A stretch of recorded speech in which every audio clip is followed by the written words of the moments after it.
Lord, we thank you for the city that you've entrusted us with. We thank you for the employees and the administration that's came along. And we just ask that you give us wisdom in stewarding the city and making good decisions. In Jesus' name we pray, amen. Amen. Pledge.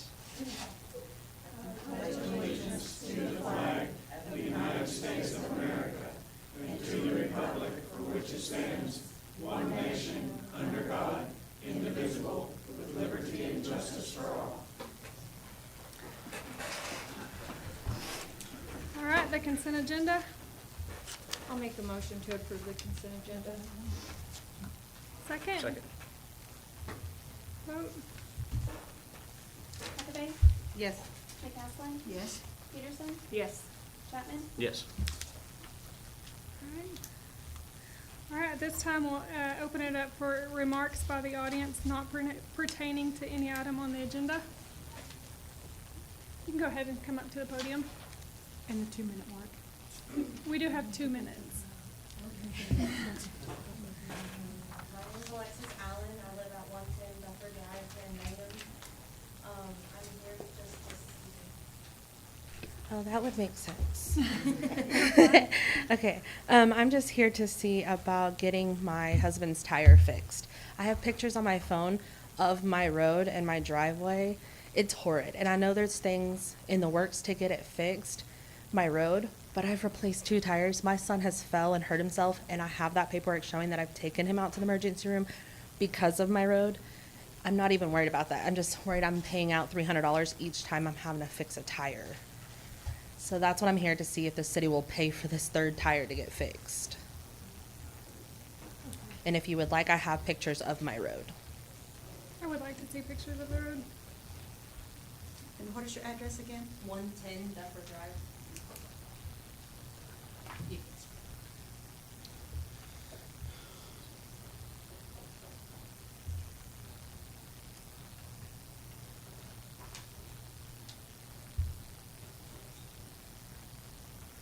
Thank you. Did anybody else want to look at it? Yes.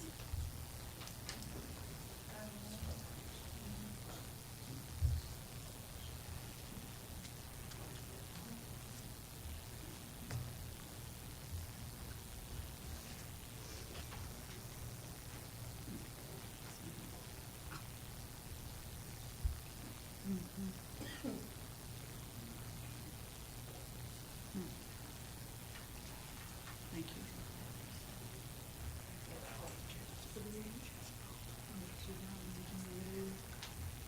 Is that the spot that's got the cones and the barricades? up? Yes, and I know there's cones out there. 2 cars have hit them. I have kids that just knock them down, and I have to go pick them up. So the cones are really not doing a thing. But I'm glad that they're out there, but they're just sitting there. All right. So, Well, I do appreciate you bringing it to our attention. We can't make any decisions with it not being on the agenda, but we will look into it. thank you. Thank you. Thank you.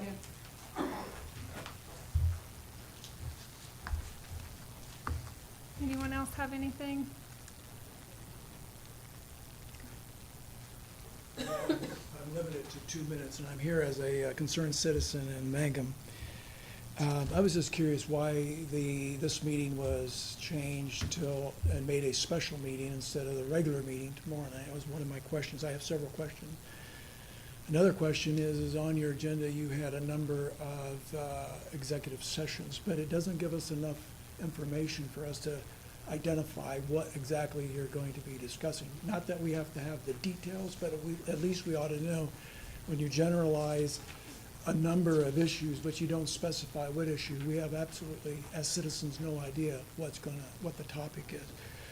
I also would like to know if anyone on this board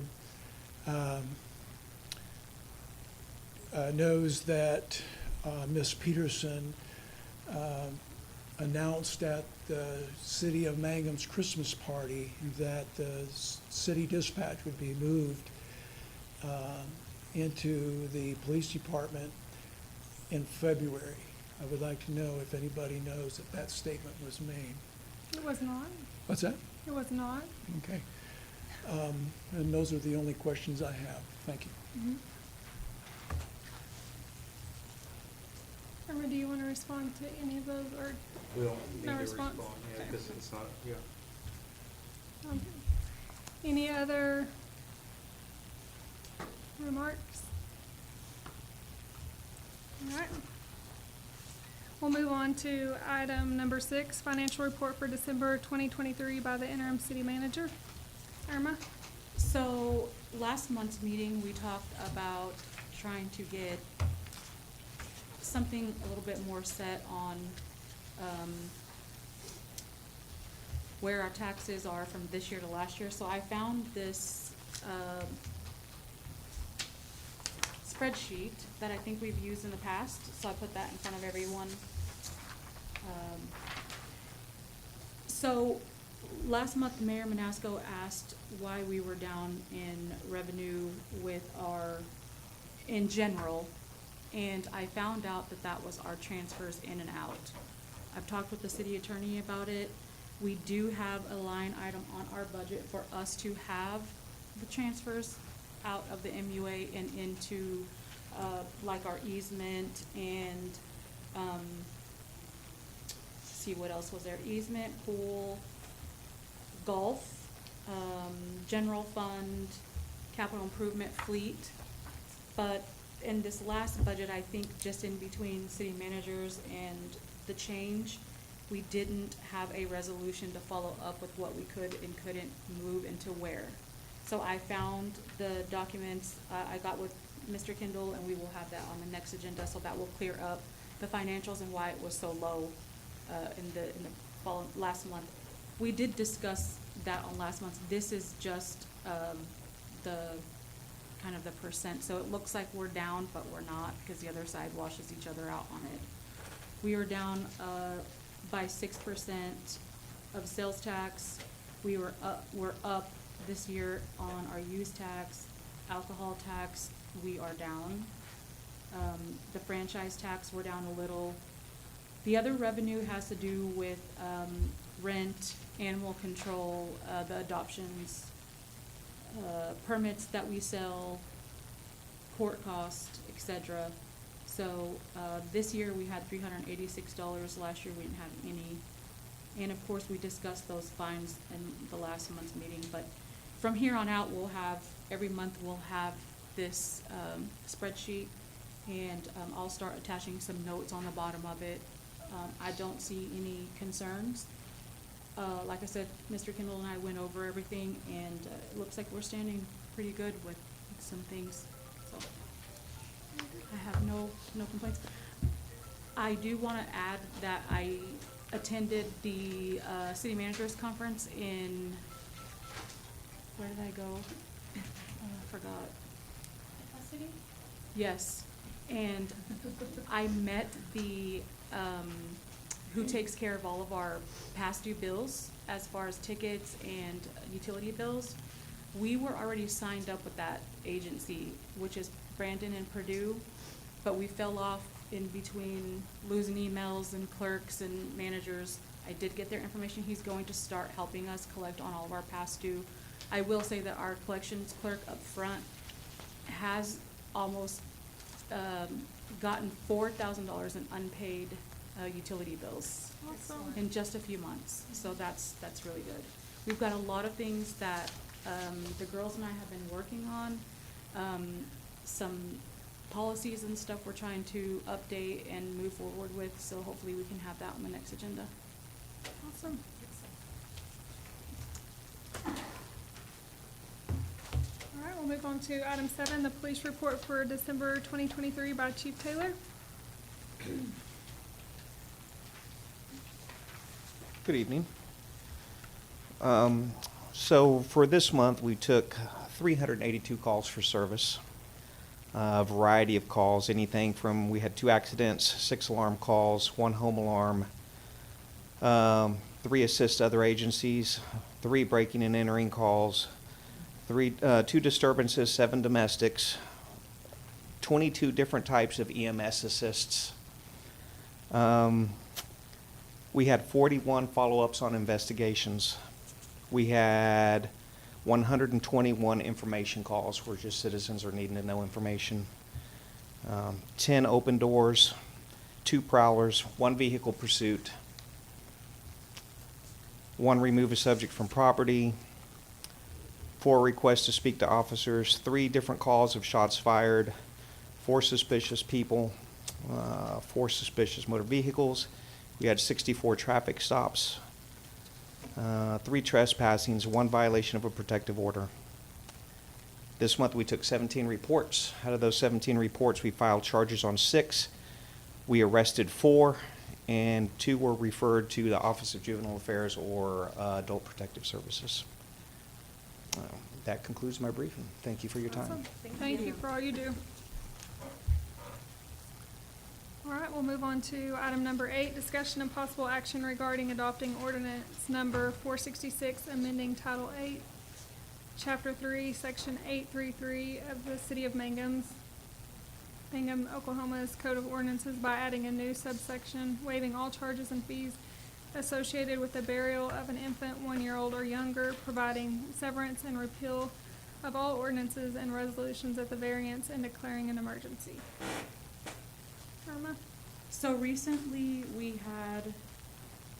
I had to speak with the family on burying their infant baby. And so I started looking at our ordinances, the rules and regulations behind it. I don't feel that the city of Mangum should charge for an infant baby to be buried in Babyland. And so this is requesting that we add that line of an infant to 1-year-old for us to waive or to add that line on that ordinance. Mm-hmm.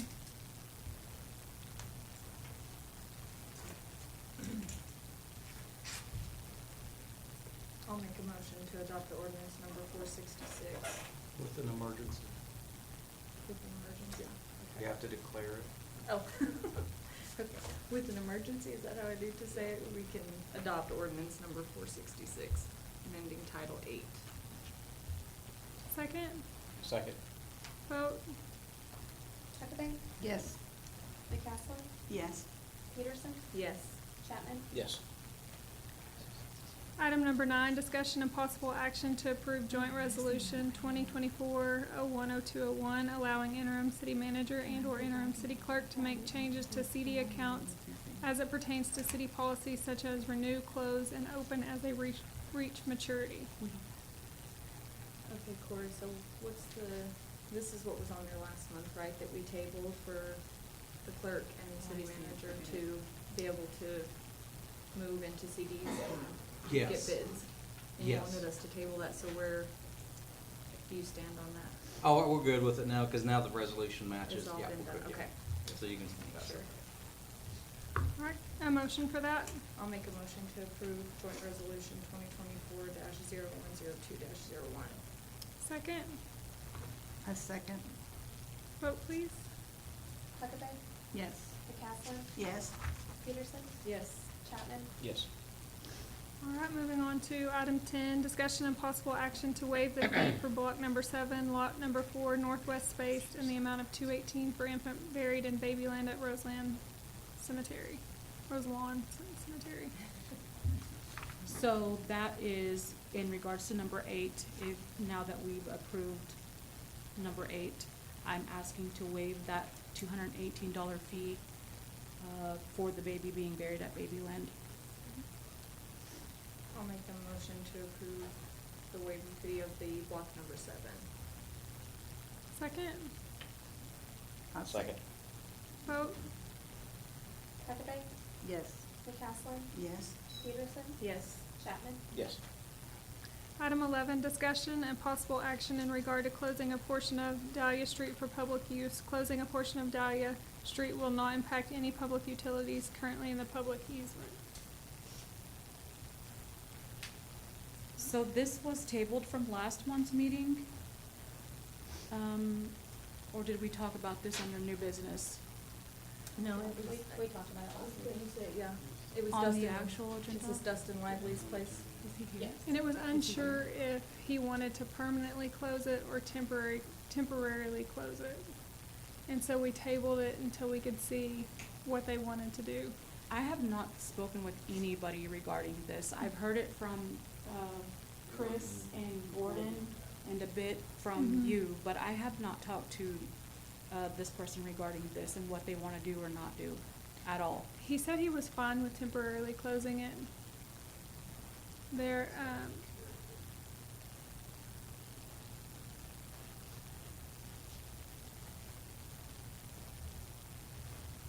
So what was it again, Corey, remind me if we do a temporary close, obviously that just means we can reopen it at any point, but what are gonna be the stipulations of that? I mean, what would be, Well, we have to provide public notice, I think it's 30 days before you actually take the action. So since it was tabled, you would have to approve that we do that stuff, and then we'll collect all the information, send out the notices and stuff like that, and put it back on the agenda to get it approved. at the next meeting? Yeah, after all the proper notices. Okay. So we have to put a public notice out. Yeah. We have to put it in the newspaper and stuff like that too. If y'all decide to go that route. Okay.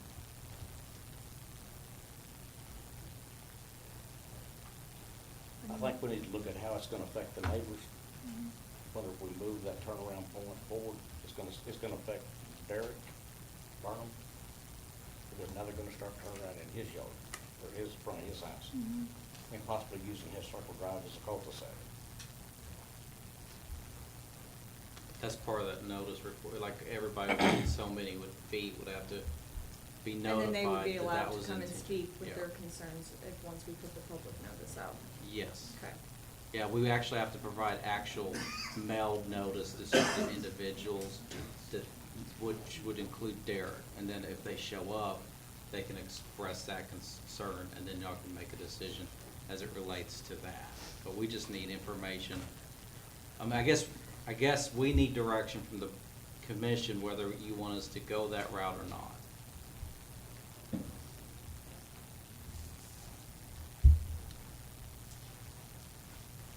I mean, I feel like if it's not gonna really affect anybody, I'm good with it, give them the opportunity to discuss whether or not they have an issue with it.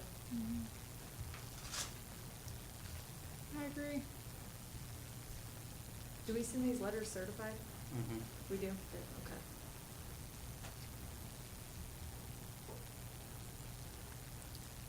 Okay, so we would either need no action or a motion to, To provide notice, so, yeah. Basically, motion to notify the necessary people in course of statute. does anyone else have any concerns or questions about it? I'll make a motion to be able to move forward and notify the other citizens of the street closure. Second, I second. vote? Huckabee, Yes. McCaslin, Yes. Peterson, Yes. Chapman. Yes. Item 12, discussion and possible action to approve the local government testing consortium agreement for drug and alcohol testing. This service provides the required training to a designated person in office of your choice, the ability to collect specimen on-site, generate random testing for administration, and retrieve results in a timely manner. This is where you or whoever's in charge of it would be able to do the UAs on site versus having to send them in, Well, correct? I looked into trying to do them on site, and it does require training and policies that we have to follow. Unfortunately, that training is not anytime soon. I think it was like 6-7 months. So this is who currently does it now, but it has expired because we were looking into trying to do something else. So they want a yes or a no to be on. I don't have a problem with them doing that, doing our random testing. So everything is done right, and, we make sure we're following everything that we need to be following with testing and randoms. So is your recommendation to continue with that? It has, the amount that we pay for them is not changing, everything's staying the same, so I don't have a problem with it. I'm asking to approve the contract. Okay, I'll make a motion to approve it, item number 12 for the local government testing. Second? I want to ask Corey a question before we go on. Okay. Do you foresee any legal issues with this? So Possibility? it's always nice to have a third-party agency do the testing. That way employees can't say, well, you're just picking on me. If you put it to a third-party agency, then it's, This is the third-party agency that Right. we've used in the past, that we've used for years, and this company is used in a lot of other cities as well. We looked into trying to do it ourselves, but they recommend also we stay with the third party, so it doesn't become, why me, why'd you liability. put me on that list and not so-and-so? And with this, we will be drawing the samples ourselves? No, Mm-mm, they do it. continue to do it. Okay, That's what, okay. the contract with them has just expired. Do you want me to remake my motion, Corey? Okay. We just need a second. Second. Vote. Huckabee, Yes. McCaslin, Yes. Peterson, Yes. Chapman. Yes. Discussion and possible action regarding an audit update from Cohesive for Mangum Regional Hospital for the 2021 year. I asked Corey. Kelly's here as well. Okay. I'm not versed enough in it. So, we've had some commissioners request the audit and an update from Cohesive. We've had it on the last few agendas and we didn't get anywhere with it. So we now have to have it on ours because we need the update.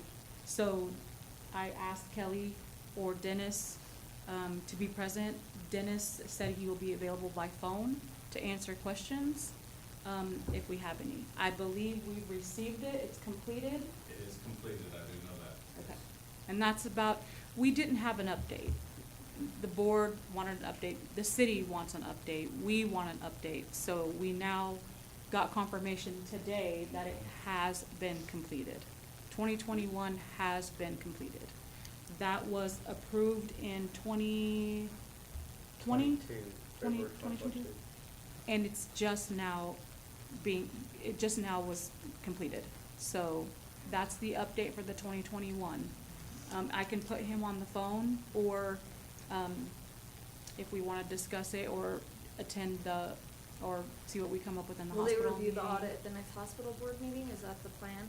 Is to go through it with We your had it board? on the last one and it wasn't complete. But no, it just finished, and so Okay. now it's completed, yes. So basically, So get we're- the information from there, either go to the meeting or we can get. So 2021 was just one that we were trying to get some answers on, but it's just now got completed, so that's done. So will they move forward on the others that they're behind on, or what's the plan for that? That's the plan. You can come up here if you Yeah, want. that's, we've got the agreed upon procedures, and like she said, we can call Dennis if you have more like financial stuff to ask about the audit. We're voting on agreed upon procedures for 18 and 19, the next board meeting, and hopefully to discuss this audit from the 2021. We don't have anything set in the books yet for 22 or 23, so. Okay. Yeah. But that will both be on the agenda. Yes. And I told Dennis that we need 2022, and then we also need 2023 as Yes. well. Okay. I mean, 2020, because they're on we're on our fiscal year, the city's fiscal year stops June 30th. The hospital actually goes December 31st. So, Okay. And I know they're super behind on yeah. audits everywhere. Well, part of the reason why is because of all the ARPA money that got injected into a lot of these hospitals, and it pushed a lot of audits behind. Like, for example, the city's audits are supposed to be done by December 31st. Right. That's when it's supposed to be completed, not hired. But El Dorado didn't get theirs done. I mean, they'll be, approve theirs next month. Alesti approved theirs in January. I think ours is probably gonna be approved in March as well. It's just everybody's behind, because two things have happened. Number one, there's a lot more requirements because of the federal funding. And number two, there's just not as many firms and entities as actually auditing municipalities anymore. I mean, there used to be a lot more, but there's becoming less and less. And so the few that are actually still doing it have, they have doubled their caseload. So it's kind of a systemic problem on top of that. And then when you add hospitals to it, I think there's only like 2 auditing firms in the state of Oklahoma that actually does hospitals. One is REDW, it's just the hospital and cost reporting, but they won't touch the audit because of all the mess of 2018 and prior. So after this one, everything should be smooth sailing, should be. Well, the 2021 was approved in, like he said, in 2022 for us to hire that company that did that audit. So we're still waiting on an update. And we've talked about that for a while now, that we needed, they just got it complete. So that's the update for that, and then we'll move on into the next one, I guess. If you're okay with that answer from them. If not, I can call Dennis and he can let us know what the audit says if you have questions. I mean, yeah, I'm good with the way it is. Alright, so no motion. Item 14, discussion and possible action to update the requirements with the City of Mangum and Cohesive Healthcare Management LLC regarding yearly state required audits. So this is where we've already approved 2021, and to get that completed, so we can't do anything else. But the following years that we have not done, we need to go over the paperwork and see what we have required besides the state requirements that we need to have the audit. Okay. So we need to review, somewhere somebody's got the contract of what we required as far as audit time.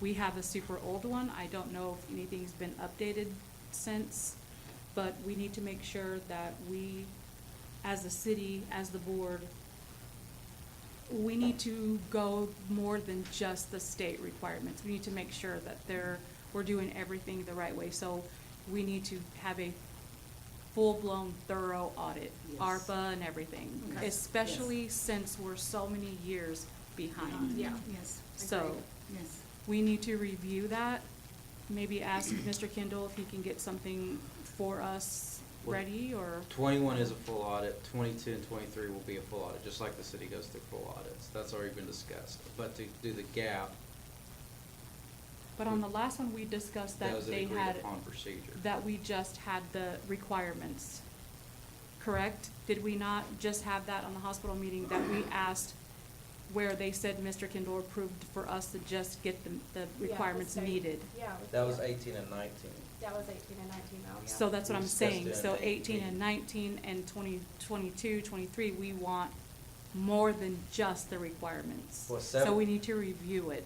Our 17 was audited completely, 18, 19, we don't have an audit for it. And 20, And 20. I was gonna say, we're still missing 20. well, We covered everything but 20. 20, Yeah. well, I think 21 is 2021.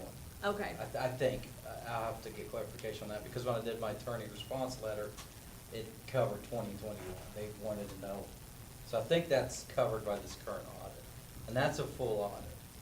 22 and forward will be audits, but to get that gap just looked at, I recommend to do an AUP, because that's state sufficient, and that they're quicker to get done, so that we can have those 2 holes plugged.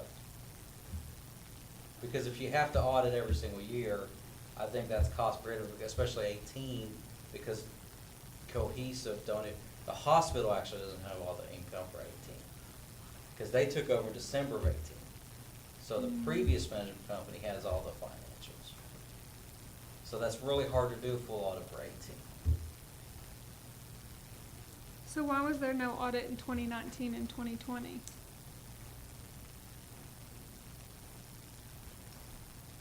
I think, I can't really explain that other than miscommunication. Because I think the 17 audit, I mean, it wasn't even approved. I don't think the 17 audit was done until 2020. So I can't answer why one was done in 18, 19. So I think we should definitely go through what the regulations are that we wanna see versus, and the state, and following state guidelines for the ones in the past, because it's been so long.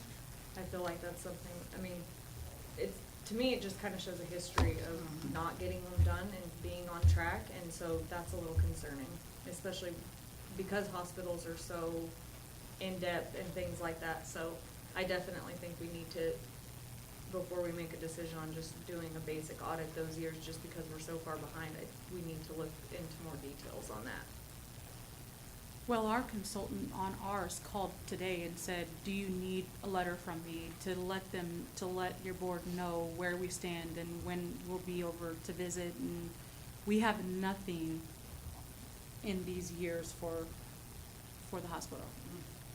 An update, a letter, where we're behind, we're trying to work with 2019, we're trying to get this done. We have Right, that's what I'm saying, there's no no answers. information. Right. There's just So we nothing. need something. We Yeah. need to review. And part of the issue with those years, though, I just will also, if you go back and read the minutes, I think there was just a miscommunication. And because if you actually read the minutes, I think Adrian was. Andrew? Andrew, I'm sorry, it was here at the time, and I specifically did ask if this would cover us for those years, and at that time, she said yes. But it was only after the fact, whenever I was working with the CLA towards the end, I realized we still had that gap. So I think when the board voted to do it, they thought they were voting to start from 17 onward because of how the information was presented. I think there was just a misunderstanding there. So I just want to throw that out there as well, because I think I specifically asked what this covers in those time periods, and we were told at that point, yes. It was only after the fact that I realized that the audit we're doing now does not cover that time period. And you said they took over in December of 18? December of 18, yeah. Well, see, and that's why I think that it's important to know exactly from the time they started to where we're at, because once we get that back information and current going forward, if everything seems like it should and the audits all pan out how they should, then we're less inclined to go, yeah, we need full audits every single year. We don't know. And when they're first starting, and we all know what kind of mess they started with, so I feel like those are years that would probably even be more important to have a full audit done than even the current ones necessarily. If we could see those ones and go, okay, yeah, everything lines up, everything checks out, the audits are all in play and everything is matching up, then we won't be inclined to necessarily have a full audit every single time. But we don't know anything right now. And so are we working towards getting everything caught up? What is the timeline of? We have an agreement going to the board this month for the promissory, or the master service agreement, and the AUP for 18-19 currently. That's what's going to board meeting on the 27th. And as soon as they approve that, then we'll enter in that agreement with CLA to start that audit process. Or it's not an audit, it's AUP. It's not a full-blown audit. But you will have some 18 data. Do they have a time frame on that? They do not. They do not. I'm guessing 6 months to a year, considering, like Corey said, it took them 2 years to get to 2021. So it's not going to be as lengthy as a full audit, from what I understand. Do you have any idea about 2022 and 2023? I do not. We have not entered, we were trying to get this one done before we entered into another agreement. Dennis and I had a conversation about that. Dennis is basically their CFO. We had a conversation about that, and he explained it to me. This was back before Christmas, that we get this one done, and then we could roll right into 2022, and then roll into 2023. And he was optimistic that we'd be current through 2023 this year. I'm gonna say when, because Right. Yeah, once you get going, it's a little easier. they already have everything.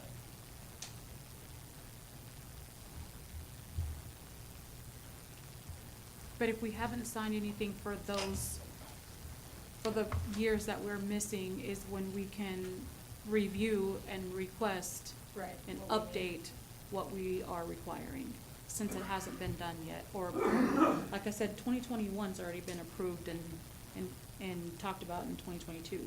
So the ones that we haven't done, we need to look at our contracts and look at what we're requesting and get more than the basics. Okay, so do we need to table that until we have action. I mean, we can accept the 2021, but as far as the rest, there's not really action to be taken unless we want to just full blown, until we get updates, we don't know anything right now, right? Right. Or do we need to start looking into the requirements and where we're at, since we're not familiar with what those requirements were? I think that we need to pull out the paperwork and see what the requirements are and were and what was discussed when they came in, and see if we need to update that before we go further. Well, AUPs are sufficient for state level. They're about cost half as much and quicker to complete. So there's benefits to an AUP. For sure. So that's what I was worried about, is compliance and getting brought back into compliance Mm-hmm. as quickly and efficiently as possible. I agree. I want us to at least be in compliance with it. I'm not going against the hospital at all whatsoever, but since we don't have any in 4 or 5 years, we need it, and we need to start being thorough since we are so behind. Again, we have no answers either, so. And the 2021 is a full review, so what if we just make an action, we'll review the 2021 full audit, right? Or was it a full one, complete full audit? You do your presentation on the next hospital meeting with 2021? Let me ask. I was gonna say, him he for said he sure thought, to but he say wasn't for sure. certain. Because I know we had it on the last one, but we didn't, it wasn't complete. not, So we had to table it until, Cause then we could at least table number 14, review 2021 as a full audit, review what the state requires is the one he's talking about, and go, okay, so this is what they did extra, do we wanna see these things on the next 4? Or are we fine with it being just this? basically.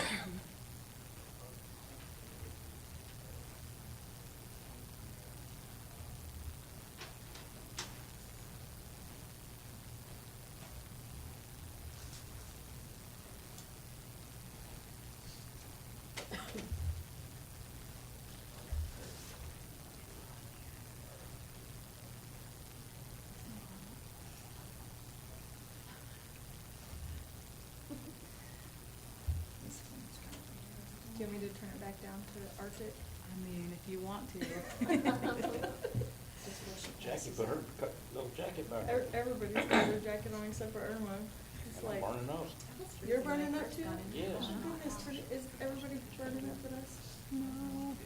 Yes, the That's plan his is- plan is the to plan is present to this, present it, yes. okay. So then I mean, So When is getting that? that in the next meeting, then we can, cause their meeting, he said is on the 27th, then?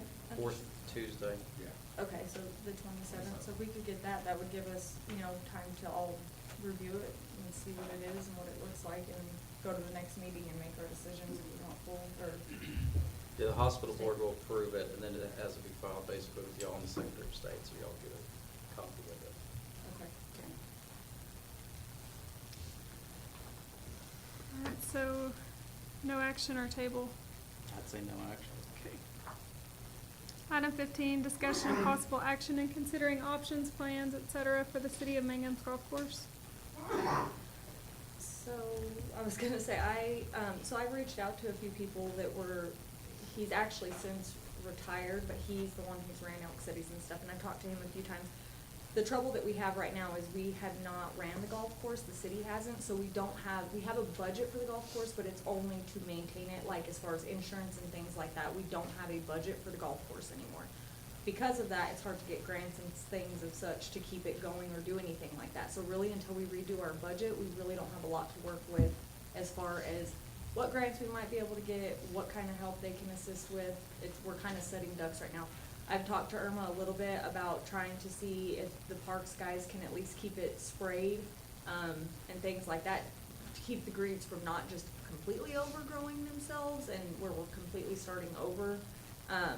But we all know how thin spread when the grass starts growing and things like that, how our parks guys, they're already running ragged. So That's kind of the downfall, is because we've had no budget for the golf course, we don't have a starting point at this point.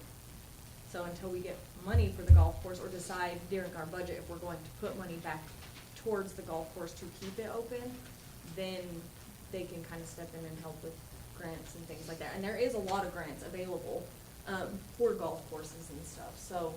And this guy's very nice, he's retired, but he's still willing to help and reach out and kind of point us in the right direction if that's what we choose to do.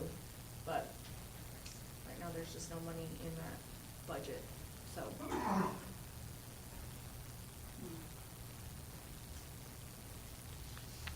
That's the information I have this far. Do people play golf out there? No, well, so the memberships and stuff like that, I know have kind of fallen off, you know, because, well, the greens have come and gone. They've hired people to run it, and at some points the greens were good, and sometimes they weren't. I know they had some sprinkler issues at one point, from what I understand and have been told, and so some of the greens were really nice, and then some of them they were having to hand water, and you know as well as I do, if we don't get rain, things like that. So, that's kind of been a struggle out there for a lot of years. There was a couple people that kept it really, really good, and then when the initial time that Booth took it over, I mean, that guy did his best. There wasn't a lot of people taking care of it, but he did a pretty good job, and I mean, it was looking halfway decent. I know there's some sprinklers that are still broke that they were never able to fix when the school was running it. You got a bunch of water pipes broke out there now too. Okay. There's quite a few different places that they're broke. And we're looking at just running a whole new line from the main up to that clubhouse, just to get them away from that, so we can just at least keep there without, because we rent that out. Right, yeah. Is it feasible to keep the golf course as a golf course? So that's kind of the thing. He said, yes, it can be. Here's the thing with golf courses, is basically what he said, unless you have, so like, for instance, Elk City's, it's a much larger course, obviously. They do a lot of tournaments and stuff up there. A lot of the funding comes from their memberships, a lot of it is, a lot of people just donate money on their own. The city pays them a very substantial amount, but it is not owned by the city. So it brings in a lot more revenue than a city-owned golf course. So in the areas that I spoke with, golf courses are not there to really make money. You basically want them to sustain themselves, and that's really all you can ask for when having a golf course belong to a city. So making money, no. Potentially sustaining, I mean, yes, you know, Quartz Mountain closed. So we don't have a golf course there. So you have Hobart, you have Altus, you have Elk City, and Sayre. And so, I mean, and most people that do golf do travel to different ones, but, he told me you should never be in the mindset to have a golf course make money, but to sustain. But to get it up to where they can play golf out there, will be how much? I mean, it's like broken pipes, and the greens are bad, and it just looks deserted out there. It looks bad. Which we are in the down season, because he literally quit maintaining it, I believe, if I'm not mistaken. He retired in October. And so they don't continue to typically water and stuff all year long through there, because it costs money, it's costly, and there's nobody out there to upkeep it. And I'm sure that's probably why we have pipes busted, is because it got cold and things like that happened. But up until then, I mean, he really did have the greens looking halfway decent. When the kids were playing out there, they were having tournaments and practicing and doing stuff out there. Well, I just wondered if it's feasible to try to keep it or do something else with it. Yeah, and that's something we could look into. I mean, this was just an option. When I talked to Travis, when he came in, I just kind of reached out to this gentleman with Elk City, and that's kind of what he told me. The unfortunate part is with your city not having a budget to put anything into it, or knowing what you guys are willing to put into it, you can't really ask for grants and things like that when your city has no budget for it. So. Okay. Do you have any ideas for it? I do. We need housing, a housing project out there. But it would have to be annexed into the city, I believe. It could be annexed. But I hope people don't shoot me for thinking that, 'cause, I mean, what else are we gonna do with it if there's no money to upgrade the golf course? And how long would it take to get grants? How long is it gonna take to get it? 2 years, 3 years? But it also, it will take time to start a housing project. Right, and that's why we start working on the budget at the end of this month. I mean, it's coming very soon, and we go through the finalizing and stuff like that in May, so really, it's a couple months to decide, do we wanna put our money there, do we wanna invest it somewhere else, do we wanna sell it, what do we wanna do with it at this point? That's basically, so we've gotta wait until we vote on our budget to decide what we wanna do, and where the money's gonna come from, and how much we have to spend, and that's where we can start. Well, I know we need housing. Yeah, absolutely, we do. housing. So that's really what it's gonna come down to, is what our budget is and where we're gonna come up with the money and what we decide to do with it at that point, so.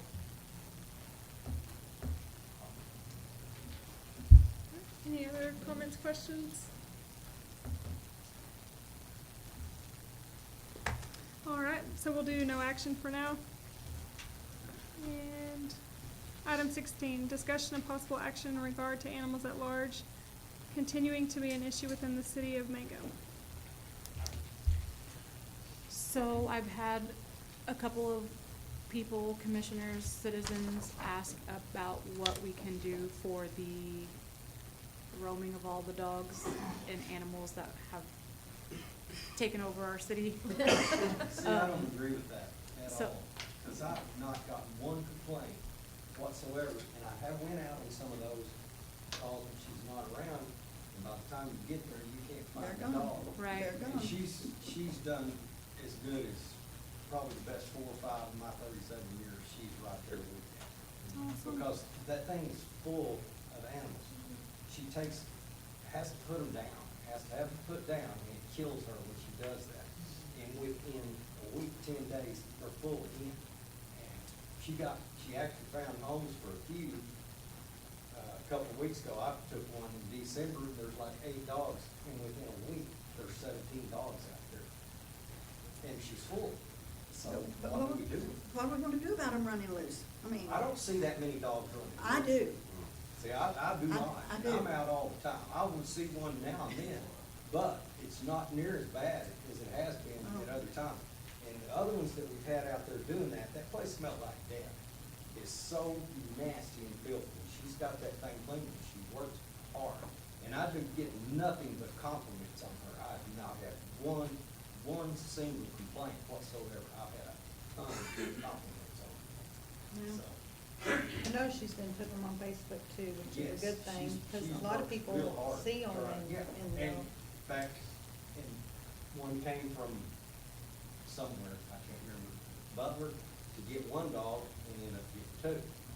Because took one down there at the bar, because it was a doodle-looking dog, and cut all that off, and it looked decent. So they came after this other dog and seized this one, took both. I don't have any complaints against her. I know Yeah. she's doing her job. It's just that whenever these dogs are picked up and the owners, if they have to go pay, get them out, is it a fine big enough that they're gonna say, well, I'm gonna keep my dog pinned up? They won't They need do to it. keep them in their yard.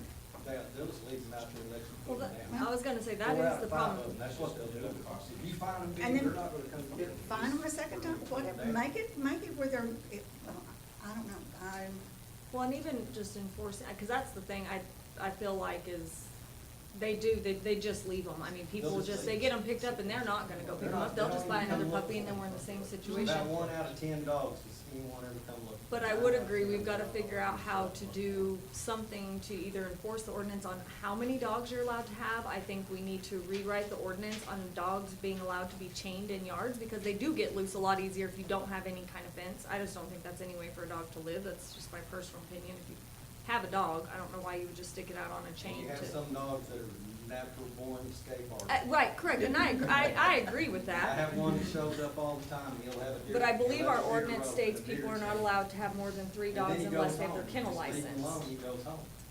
And so, I know dang well, there's plenty of people that don't have any business owning any pets.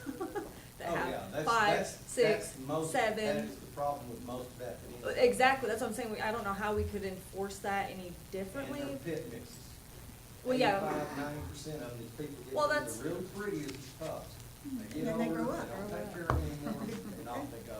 Our They our breed, and last you dog got- catcher, she, literally, there was one dog because she didn't like to euthanize, and I don't like to see them euthanized either, but it is no life for a dog to live in a kennel and never get adopted. That is absolutely ridiculous to me.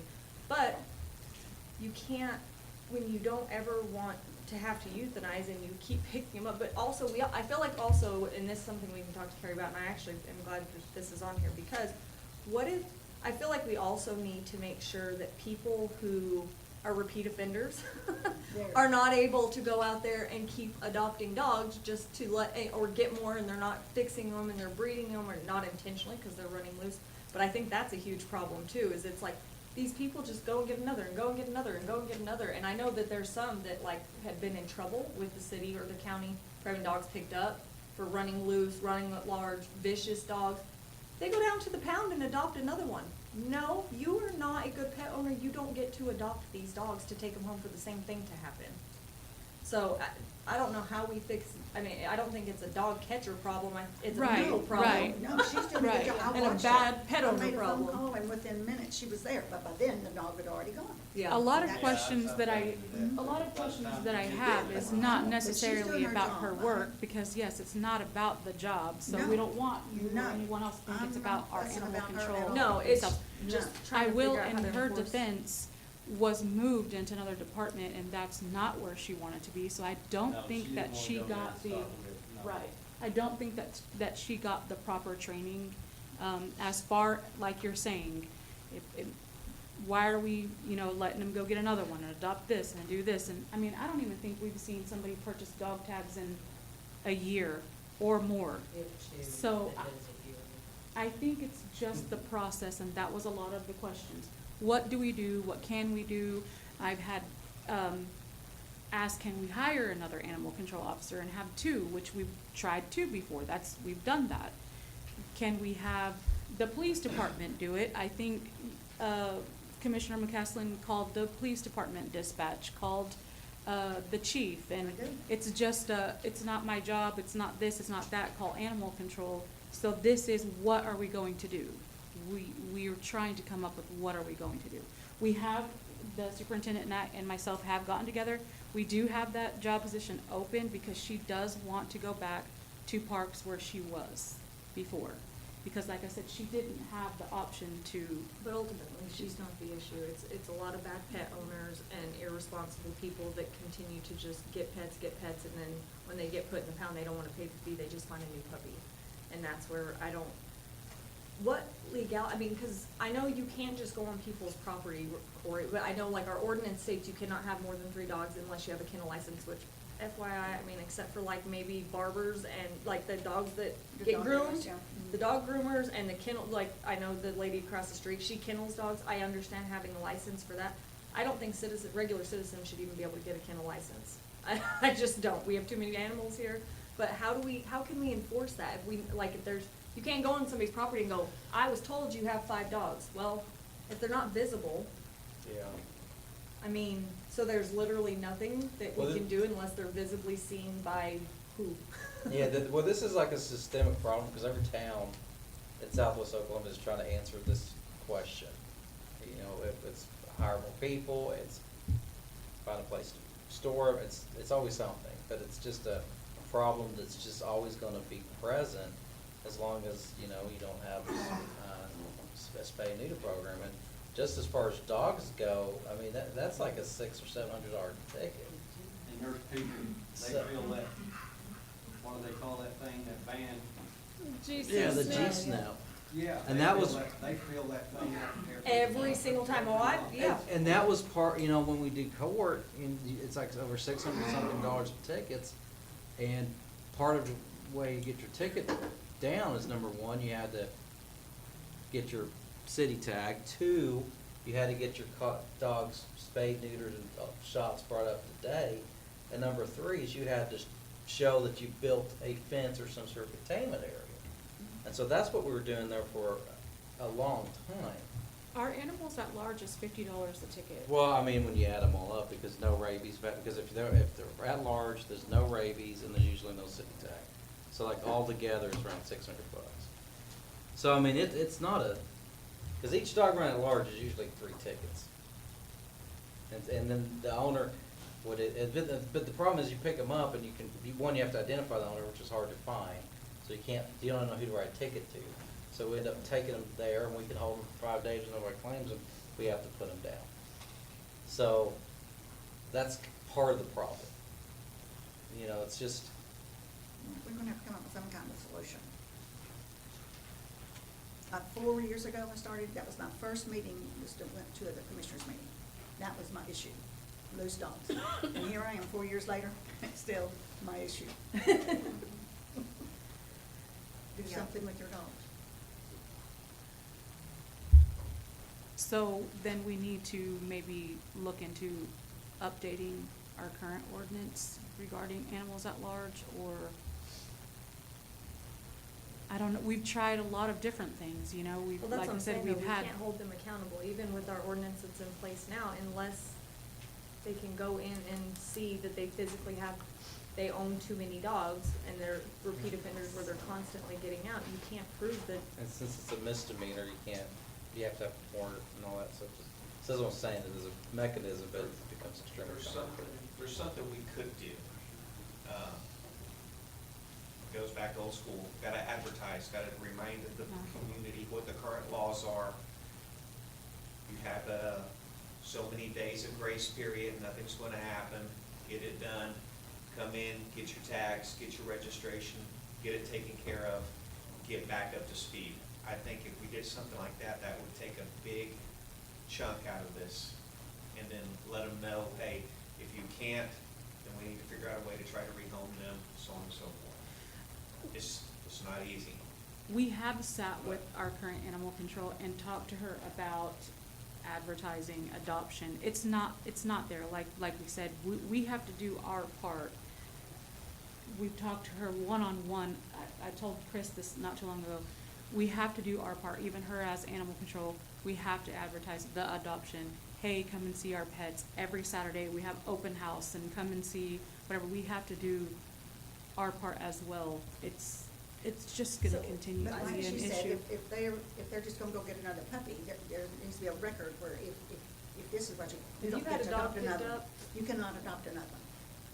And so maybe let's post our ordinances on our city page, in the paper or something, so people are aware currently what our ordinance are, like he said, but listen, if you don't have tags, if you don't have rabies, if you don't have this, these things are going to be watched, and if you don't wanna end up in court, you have 10 days to comply, bring us your information, and then see how much that weeds out. It's at least a starting point. Going up Cleveland Street the other day, there was 5. They do tend to run in packs. We have a few that run. One dog out. And they all, If there's one dog in heat, then you're gonna have a pack of them. Oh, yeah. Jumping down there, fences, Yeah. follow that one off. That's generally when you see the pack. Dixie, something that I think we probably could implement is if somebody has an open city ticket for one of those issues, we maybe add that as part of, like, you have to clear your city tickets, which might dissuade some people as well. Like, if they show up and they have to pay a $200 ticket or something like that, I mean, that might. yeah, I'm all for any of Me it, just too. to. We could actually work with the ACOs pretty directly. I know they're not under our purview and all that, but if they wanna create just a little bit of a bump in the road of adopting a dog, granted, it's gonna mean that you're gonna also have people that, well, it's not worth the effort, and we may have to put down more animals, but create a bump in the road. We can do minimal backgrounds, which isn't like a gun background. It's like, hey, do they have warrants? Do they have a history of dog problems? Have they hurt dogs before in the past? It's a small check to make sure, hey, maybe they're getting a good home. Yeah. And it's like 10 minutes of my time. I do not mind. Chief would do it. Any of us can do it. It's just a small check, little form they fill out, and then they're taking responsibility at that point. And you know, I'm sure the attorney, I'll throw him under the bus, he can write up a little piece of paper that says, hey, you're adopting a dog from our place. You're responsible. If you violate the laws, the repercussions, you're already agreeing to follow the rules. It's not like we have a ton of laws for animal control. It's not a big thing to fix it, but at the same time, like, our ACO right now, I love her. She's a great job.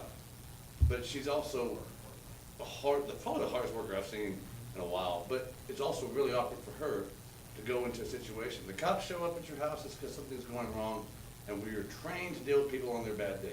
It's literally part of our job. It's not what she's trained to. She doesn't have the training she should have. Right. That's just part of it. I mean, it's working on being addressed. It's not simple. But it's also not part of our personality. I think you'd agree. She's No. a sweet person. If she doesn't like And having you to kind of hurt have to be a animals. jerk sometimes when you're dealing with people that aren't taking care of their pets. And it's just not natural for her. I love her to death. You just gotta be a jerk sometimes, and people are gonna yell at you and be mad at you, because it's one thing for me to write you a See, ticket. that's 'cause- what we had before, Yeah. and I got nothing but complaints on her. Yeah. She was good with dogs, Mhm. but as far as the work part, she worked at it. She sat down. I just think we need to make it more difficult, and that'll deter the people who aren't going to be good dog owners and stuff to kind of back. My sister just adopted a dog, for instance, and I know this, it was from a big rescue. Her adoption was $395, which is what some people pay for a purebred dog, and then she had to give 3 references. She had to fill out an application and give 3 references. They called every single reference to see what kind of dog owner she was, which I'm not saying it has to be that extreme. I know we're a smaller community, and I know that puts a lot of extra work on other people that we may not have. But if we do small things like that and inconvenience them a little bit, they may go, I don't want a dog, or I really want to save this animal, let's move forward. I mean, even if it's just something, a background, a reference call, an application, see if they want to spend the time to fill out an application. We'll have them on our site, they can print them out themselves if they want to fill it out. Well, I have gotten together with the superintendent, the accounts payable, the city clerk, Mr. Kendall, one-on-one together in a group, and I said, we need to update our policies and our forms. Let's do it. That's what's happening.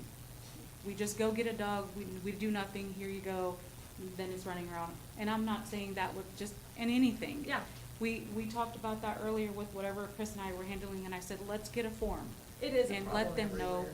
we checked it, we did it, we got this, and it's in their file. And then it becomes on us, well, you gave them the dog, and there it is running around all over the, we first need to find, she does not want to be in that department, and so that is Right. advertised, so I feel like I know that she did not have the proper training. She got moved out of that from one day to the next, and we were like, where's she at? Animal control, oh, okay, so, I want everybody to say, I don't have the problem with her when I just about the dog issue. It's the dog, not her. Because I watched her work the other day. She was there pronto. so. I'll get with Mr. Kendall and try to update, some policies and bring it back on the next agenda and go from there. And in the meantime, can we at least on our city page post what our current animal ordinances are as far as running at large and having too many animals without a kennel license, things like that, just to kind of bring people back up to speed? Once we slow down a little bit, I know I've said that for I don't know how many months That's- now, yeah. but when we slow down a little bit, we are talking about updating our Facebook page a lot more, our website. We've seen our employee of the year on our website, cause I figured out how to get it done by myself, and I was so proud of it, and I called everybody and told them, so we're getting there. We're getting there. Well, not only on Facebook, I think something needs to be put in the paper. Yep. All right, so no action on item 16 for now, right? For now, yeah. Moving on to item 17, discussion and possible action to review, renew, renegotiate, terminate, and accept bids, if any, for all independent contractors' contracts and all lease agreements, including airport hangar contracts currently with the city of Mangum. So a couple of months ago, we decided that we wanted to review the contracts, lease agreements, the independent contractors that we had in place. We gave all the information and we said we were gonna table it for 90 days. Here's our 90 days, it's February. The questions that were asked back then were, what's our costs and what are we getting?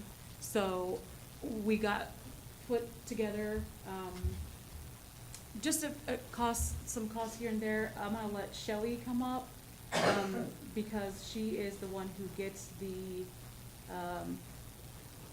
payments and processes that in the accounts payable, or I can have Ally do it if not. Do you just have that piece of paper that we put together, Alan? I'm pulling it up on the agenda. Or did we not print it? I did, I'm I sorry. could get it.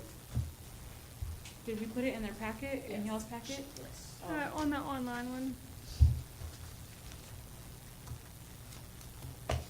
Basically, what we did was we just put together like an airport, how many hangars we had, what each one of them paid. We had 5 at the $60. We had the one that was the larger hangar. Then we put in what we pay for our OMAG insurance. We put in what we pay for the Harmon Electric, because that is who supplies the beacon light, the terminal electricity, and so we put a cost average for all of those. Ally, do you have that Our where? expenses are $690 between the insurance and cement bills for the airport. It puts us in a negative of about $233 a month. And our income, or revenue for a month for those hangars was? It's about- 360. Yeah, 360 plus the 9733, so about 450. And we did the same thing kind of with like the senior citizen building, because we still pay that OMAG insurance. We pay that Summit bill. We pay the Welcome Center. I believe it's all in the packet, Ally, right? Yes, Okay. so the Masonic Lodge, we've got them, plus we've got 2 rental spaces there. Currently, one is vacant, but if it was full, our expenses again are $400 on that. So we're in the hole about $200 if we have them both rented. But we also pay Mangum utilities for that building. And I think that was what we were wanting to be sure and share with you, is that a lot of these places, they don't receive a city bill because they're on a city meter. We can tell you the consumption and we can compute those.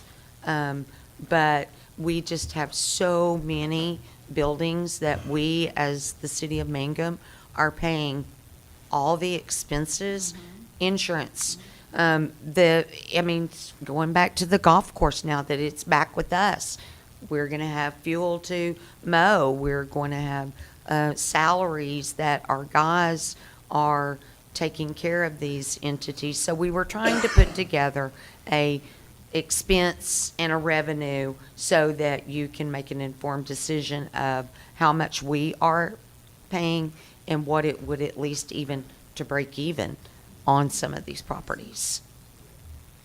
Do you have any idea how much the total city bills would be? Because it's showing a negative 2,300 plus city bills. Well, we may have should have went ahead and done that, but of course it's going to be like anybody else's city bill.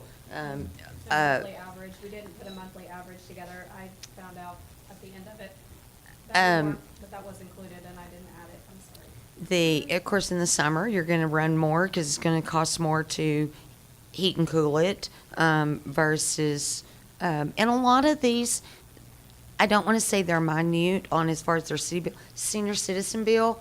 They're not going to have much unless we've got it rented a lot. And we don't rent that. We have our months. May, we'll rent it a lot for graduations. So this is where basically minimums on those in the mill site.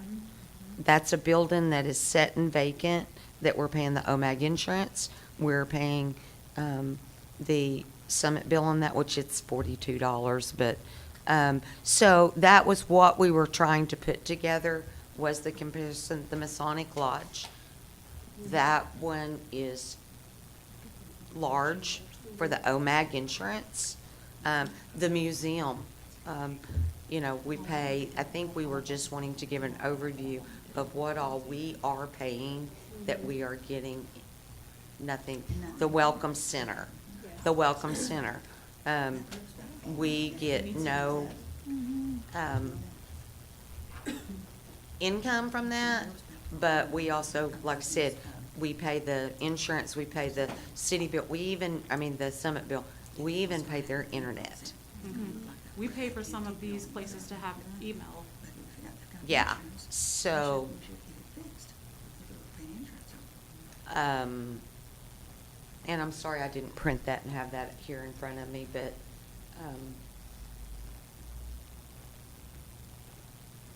So is this- the airport, we have, liability insurance, not only the we have a courtesy car out there that people fly in and use. And so, anyway, there's insurance on just that. so many things that we are paying expenses on, and our income revenue is not even close. Not gonna take care of it. Yeah. Well, I think even when we had OMAG come down and you gave them that tour and we went out to or you took them to the airport, I think they were concerned with some of the things out there too that we're going to have to eventually Repair. And repairs on all these buildings that when you've got, I know that some of it is gonna be insuranceable, but, sheetrock for this, or the toilet hangs up and we need a new toilet, and I'm, Those are things not gonna be covered by insurance, it's gonna be the same. well, but then you've still got your, I'll get a bill or a ticket from Ace Hardware, hey, the Welcome Center, and this may not even have, the toilet was hanging, so we had to have a $79 plunger, yes. the thingy, I'm sorry. We know what you mean. We know what you mean. So that was what we were trying to compile, was an expense and revenue. And like I said, there was some things that, when I first did it, I didn't think about, the salary cost of our guys to go mow the airport. And I'm like, oh, forgot that. So I'm not sure how comprehensive it is. But About the airport, am I allowed to say something about the mowing out there at the airport? Am I allowed to say anything about it? This one No. over here mows, does a pretty good job. I know, but am I allowed to say anything about the grass out there or not? I'll let you. You'll let me? I'll allow it. Instead of mowing it, if that blue stem gets high, bale it. We can hire somebody to bale it and sell it. And Is that something we can talk about? I don't know, I'm not sure it's legal, but I I don't don't know one way or the other. I'm like, well, I'm just asking, I don't know. But to get it that high, you're gonna get complaints, I'm not sure how low. Bob, are you volunteering? Was that a hand to volunteer? anyway, that was what that was for. Oklahoma City that does it all the time, it's, off of Rockville. Why can't it be, why can't it be done? And, better be than mowing it, and who's mowing it? Is the city paying for it? Yeah. Yeah. City mows it, we pay the So- fuel to, So why can't it be, I'm sure there's some farmer out there that'll be happy to mow it. It's good blue trim. It is, and sell it. That's stupid to just. So are any of these contracts they're all out? Everything that we have currently is out, right? the majority of those contracts, kind of like the golf course, or any of our contracts are renew at, Auto renew, yeah. auto renew at the end of the year, and if you want to quit, you have a 90-day quit that you need to, Notice. put in writing that, Well, I know we've been talking about renewing or reviewing the leases for quite some time. Is this something that we could take this information and do a little bit more comprehensive as far as this is closer to what it's costing us per year, and work backwards as far as at least, because I know that as a city, it's some of what we cover, but it shouldn't be such a liability where every month we're going negative thousands of dollars to where we say this building costs this much per month, and making more business decisions instead of charity decisions. Well, can we even make an action? We know we're losing money. We're aware of that. That's obviously very clear. Can we make a decision as a board to allow, see what we're losing? And I don't think it's anything that we're necessarily like, we need to make thousands of dollars, but if we're Right. gonna pay the insurance of these people who are responsible for everything and the maintenance and all of that stuff, I mean, at the very least, we need to look at breaking even where that's being paid out, or coming up with some terms where it's like, you have the building, you cover insurance, and utilities, or whatever the case may be, but leaving it up, like, we're authorizing Irma to meet with the people who are in our buildings and come to a decision that benefits everybody, where, you know, we're not trying to run out people, we're obviously not, that's not what we're in the business of And that was either. the armories in there, where we pay the armory and we get 400, which she only uses the back part. Well, we but- only use the armory one day out of the month, right? Did somebody tell me we only use that one day out of the month, or is that every single day? What do we use the The armory for? CrossFit gym Yes. is open every day. Oh, yeah. The And- CrossFit gym is open every day. Well, I suggest that if we're going to, like I said, here, the last 3 months ago, we talked about the rates and what we're losing, and it's now in front of us, so I feel like we need to say, if we charge $60 for a hanger, we're gonna charge 100 or 80, or we need to, what are we going to charge? We need a number.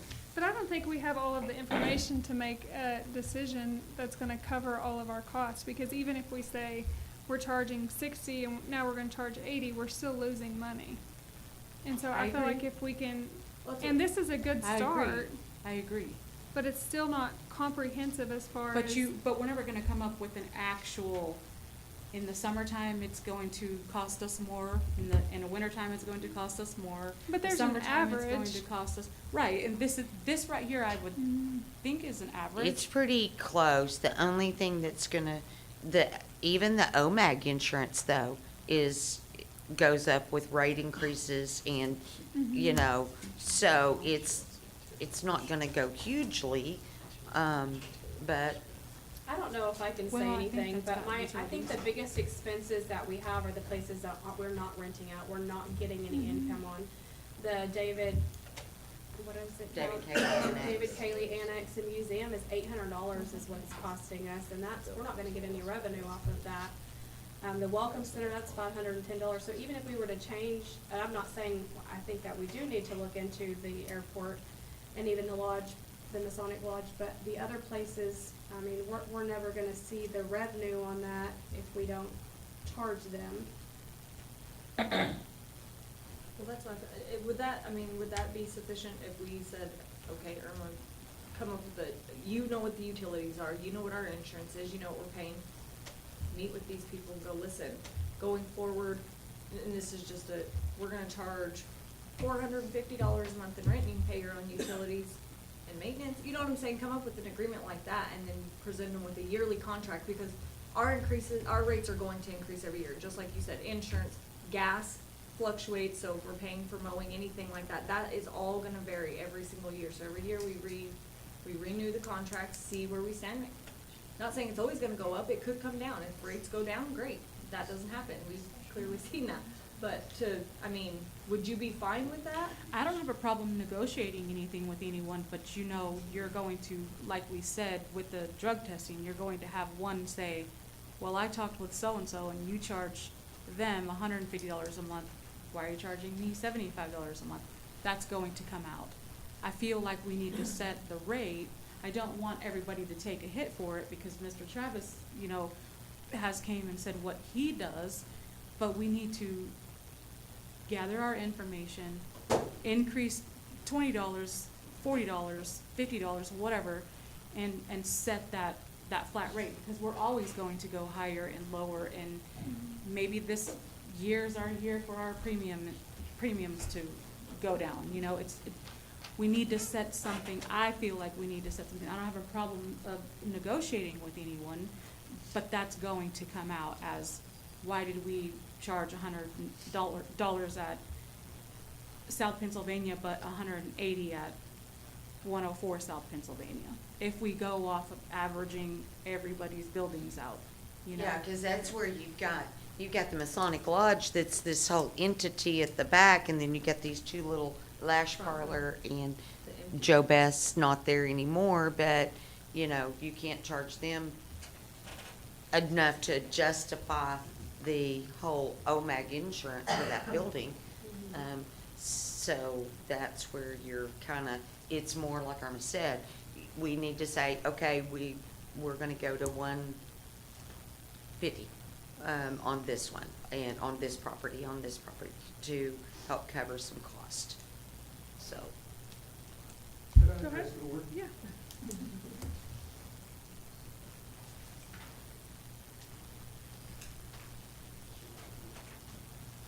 Of course, I leased the big hangar and have for probably 10 years at least. And about 70 years ago, the city called me and said that there was an aircraft mechanic wishing to come here and start a business. When, of course, at the time, I was leasing that off the city. I had been leasing it off of Jewett Scott for probably the 3 years prior to that. And upon his death, of course, the large hangar reverted back to city property. And anyway, he and I have worked together out there for 7 years. And basically, I had an airplane out there, so I didn't charge him, anything. He and I have made, probably in the last 7 years that I could tabulate, and I made every city manager every year in October for my contract. I'm to make the city aware of my intentions to lease or not lease the hangar. I've done that every year, of course, because I had my intentions of leasing it. During that time, I've made city managers aware of all the improvements I've made at the big hangar. And it averages out, I've spent, myself and Randy Anderson, the aircraft mechanic, we spent an average of $2,000 a year. I'll give you, for instance, because I don't want to hold the board any longer, just like last year, our septic tank collapsed out there. And it's been in bad shape for years. And anyway, we tried a different method of making it work by piping it over to the other terminal hangar. And because of the elevation differences, it couldn't be done. At the time, the city manager was Mr. Paxton, and he just said, the money doesn't exist. So myself and Randy Anderson spent $2,100 to put a new septic tank. We bought the tank, had it put in, which is a real cheap, normally when we go out and do it on a job, of course, I have a business, septic tank service, but I do not install septic tanks, so hired a guy that did. I spent $2,100, and so just making you aware of that. So I know that the city needs more revenue out there, and the hangars do, and it would be a great deal if we had more aircraft out there so that we could possibly get a federal FAA grant. There's a lot of grants available if you've got a good grant writer. And I know our last one was $250,000 for resurfacing the facility out there, the airport hangar, and it covered all new LED lights. So anyway, I know you've got a difficult task. I won't keep you long, but I just wanted to make you aware that as far as the large hangar, I've been making improvements myself and Mr. Anderson every year. So thank you. Thank you.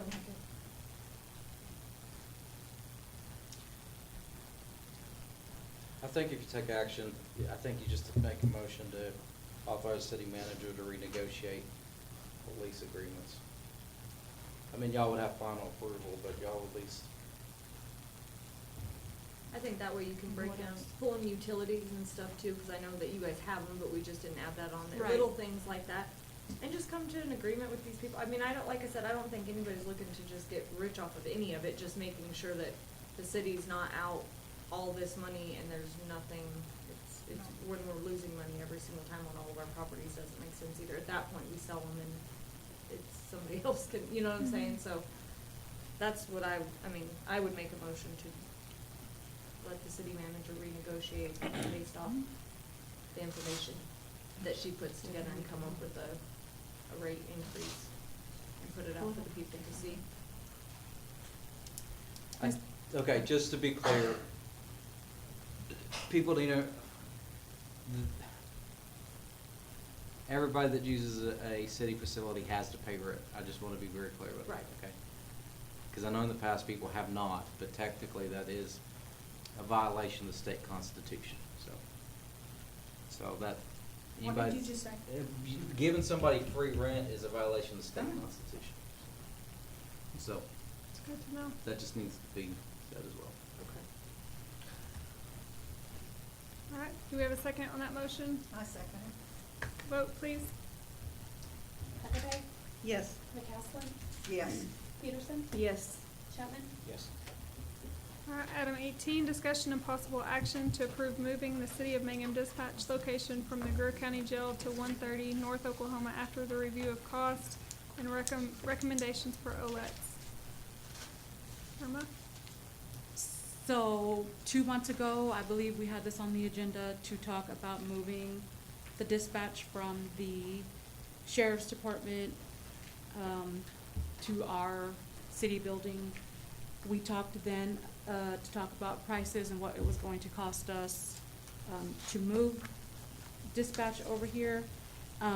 We talked with OLETs, we had a meeting with OLETs, and we have an attachment in there that states what OLETs requires and recommends for us to do. There is no cost, so that's no cost to us. The only thing that we would have to pay for in moving dispatch is going to be to tint that window in the chief's office. We have to tint it so you can't see They can see it, but you can't see it, right? Correct.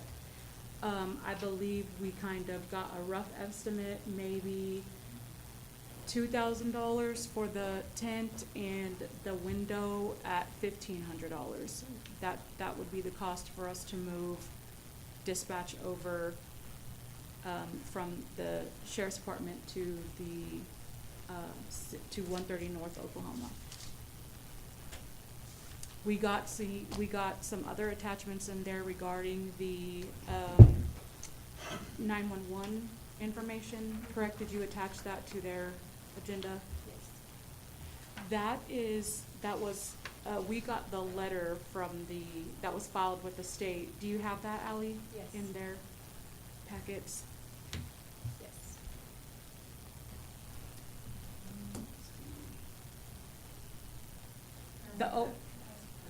Uh-huh.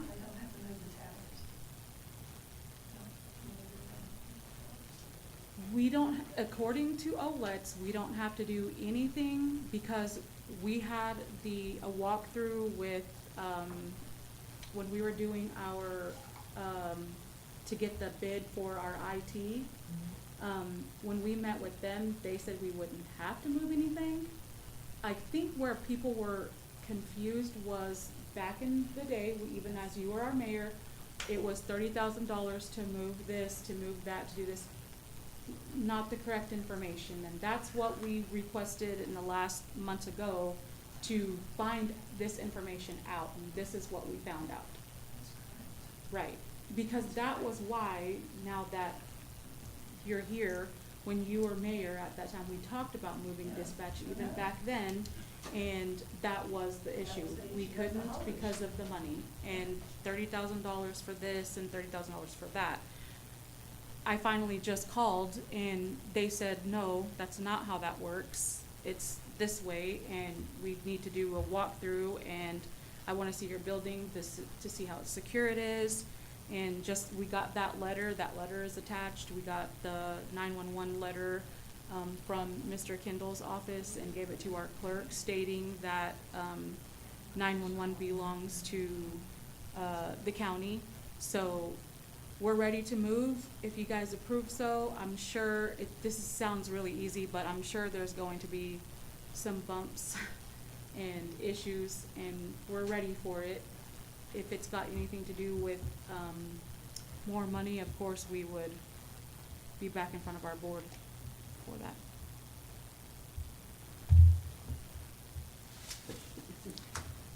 So how will this affect as a county when people call in 911? I know that may not necessarily be our problem, but will it be a seamless transition, us moving dispatch here? Will that be an issue with the rest of the county?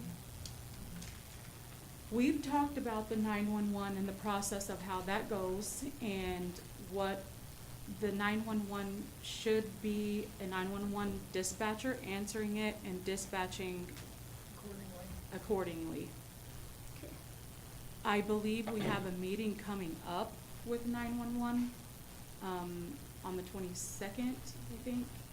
So, and we'll find out more information then.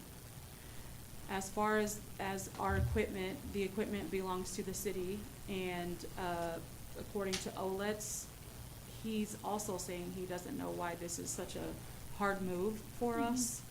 I'm sure, like I said, it sounds really easy, but I'm sure we will run into some issues. I don't want the board to think, hey, we're gonna go pick up all of our stuff and move it, and it's here tomorrow. If it was that easy, you know, we would have done it, but again, it was money back then. We got that out of the way, and so that's where we stand. Like I said, the city clerk and I went and gave them a tour of everything, and he really recommends that we have our dispatchers in our area, and that's in the letter that I believe you guys all got. So, Whatever I- happens, we need to be sure that we maintain a relationship, a positive relationship with Willow, Granite, the county, everybody's involved. Absolutely. And I think Granite's been notified, they were good with the notification of dispatch being moved. They were made aware, they're like, this affects us, like, they're still gonna dispatch, we're good. Right. We can rock and roll, so, I don't think that's gonna be an issue I as far don't- as that goes. I don't think we've ever had an issue with us not getting along with any towns or counties or anything around us. I want the community to, it's just moving, it's an address change. That's all that is. Yeah. I will say on Saturday, I Well, believe, it's more than an address. but we're not going to stop dispatching for anyone. But one of the benefits too, though, that I think is that somebody can go to the police station and talk to somebody. Well, yes, So they can but go that's through a- the window. the community Instead of going for to the door somewhere, and ringing the and I bell was and- just going to say that on Saturday, Yes. I had that problem where there was someone outside peeking in, trying to open the door, seeing the cop cars and tried to come in, and there's no way for them to make contact with by then somebody's emergency is done, you know, so it is an address change, but it's a benefit for us, for the Accessibility. community. It's a benefit. And for our dispatchers and for our staff and for our chiefs and our police officers. And I guess what I want to say is a lot of people in the community think the dispatching is going to stop, or that we're not gonna do this and we're not going to, that's not it at all. It's just the address of moving from over here to over, everything is going to stay the same. Nobody is mad at anybody, we're just going to move the dispatch team into our building. Awesome. Well, thank you for checking into that. So then I will make a motion to approve moving the City of Mangum dispatch location from Greer County Jail to 130 North Oklahoma. Second. Vote. Huckabee, Yes. Picasso, Yes. Peterson, Yes. Chapman. Yes. Item 19, discussion and possible action to surplus vehicles, equipment, and other items that have accumulated over time ranging no less than $1 and no more than $5,000. Funds received from the surplus items will be put in the proper department's budget the items came from. So we had a department head meeting, the superintendent and all of us department heads met a while back, a month ago or so, and we talked about all of the, equipment that we just have laying around and we don't use anymore, and it's just there to Rot and collect dust. rot and collect dust, and, we do have a list, I believe that list is attached. It's just the basics, it's just the start of what we need to get rid of. I know the superintendent and Steve met, and Chris was okay with what we have on the list. Okay. Hold on. But the rest of it here.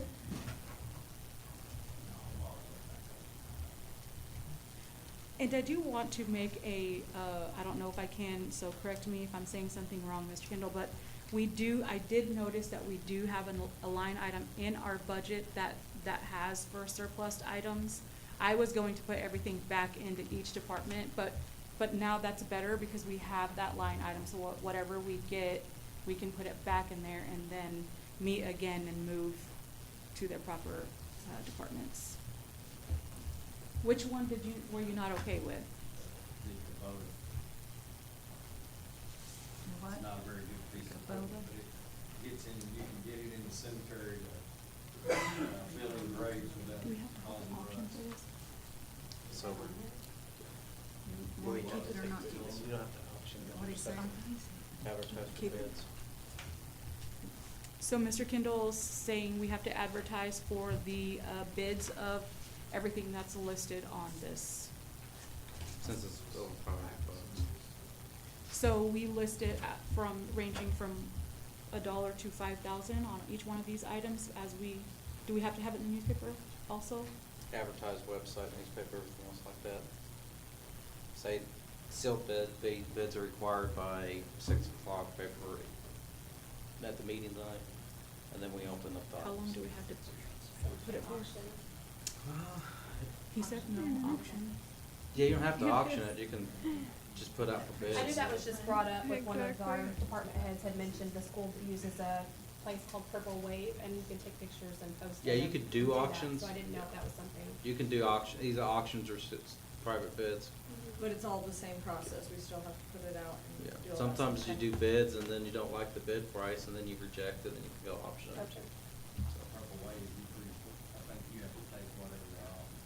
okay. I think So- Wow. I believe that we've talked about Usually that they'll at a say meeting it before. goes good on there, but what I understand. Putting it up for auction like that, you do get a bigger pool of people though. So, Yeah, that could cover a big area. Uh-huh. Say something? Yes.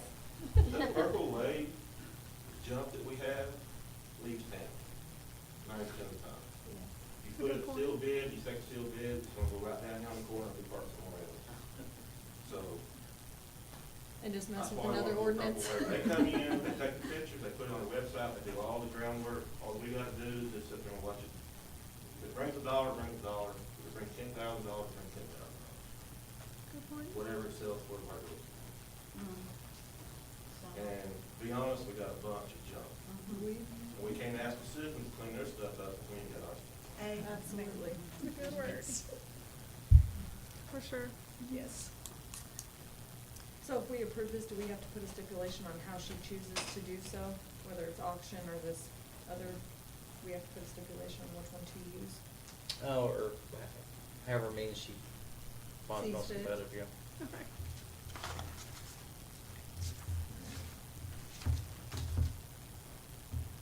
You wanna make So, that motion? yep, I'll make a motion to allow Irma to surplus the vehicles on either by auction or bid, is that correct?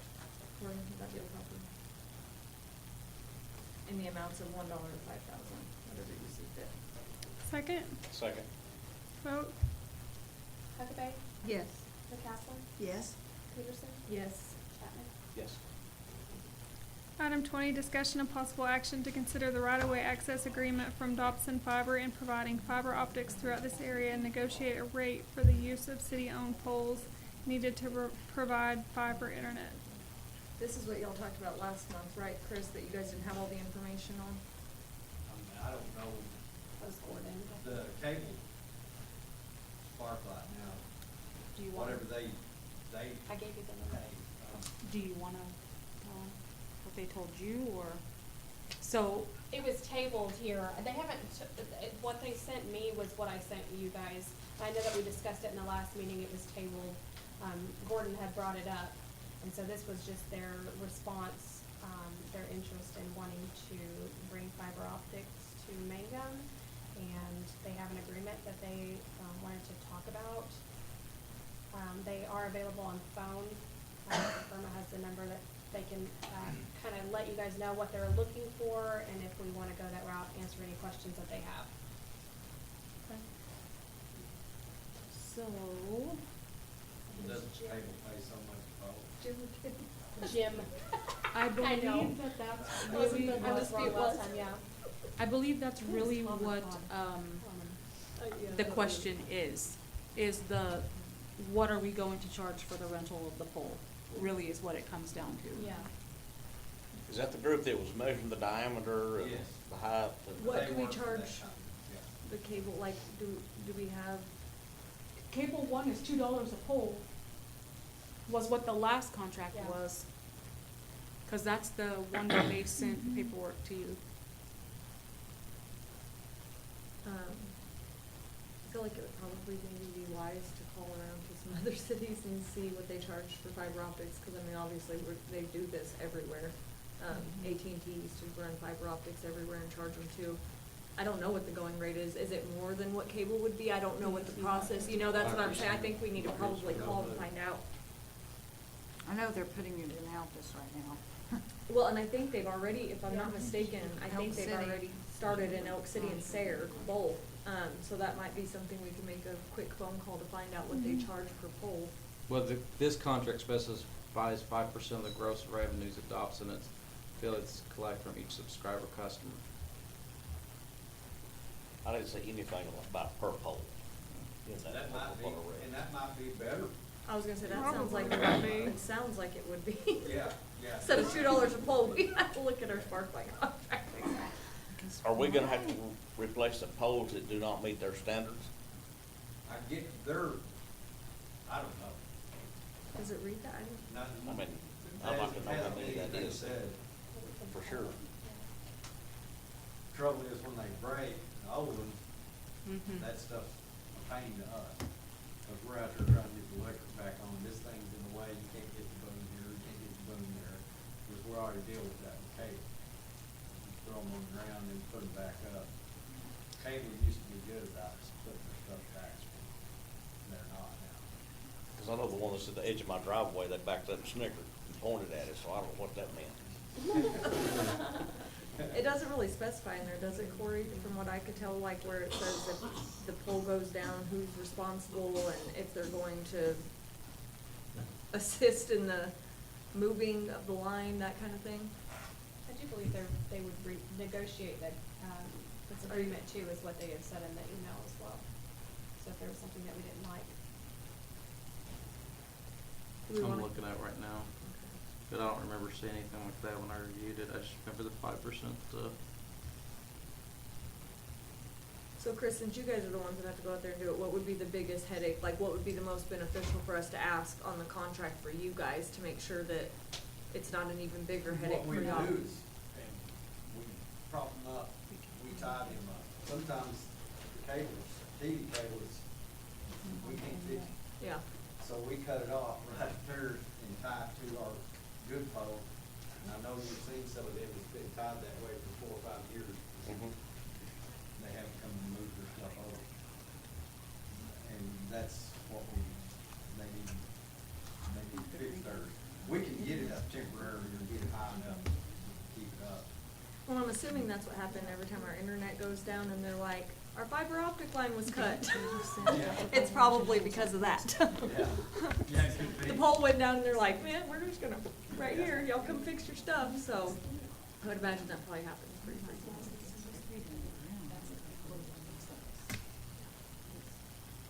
So do we want to table it and come up with some renegotiation, or do we wanna call them? What do you think?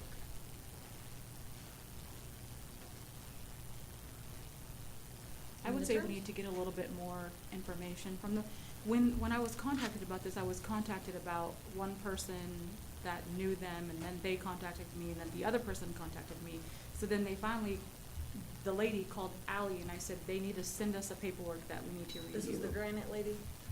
I Okay. never talked with the granite lady, Right, though. but that was the transfer. It was people. always Okay. somebody that knew somebody that wanted to do this in Mangum.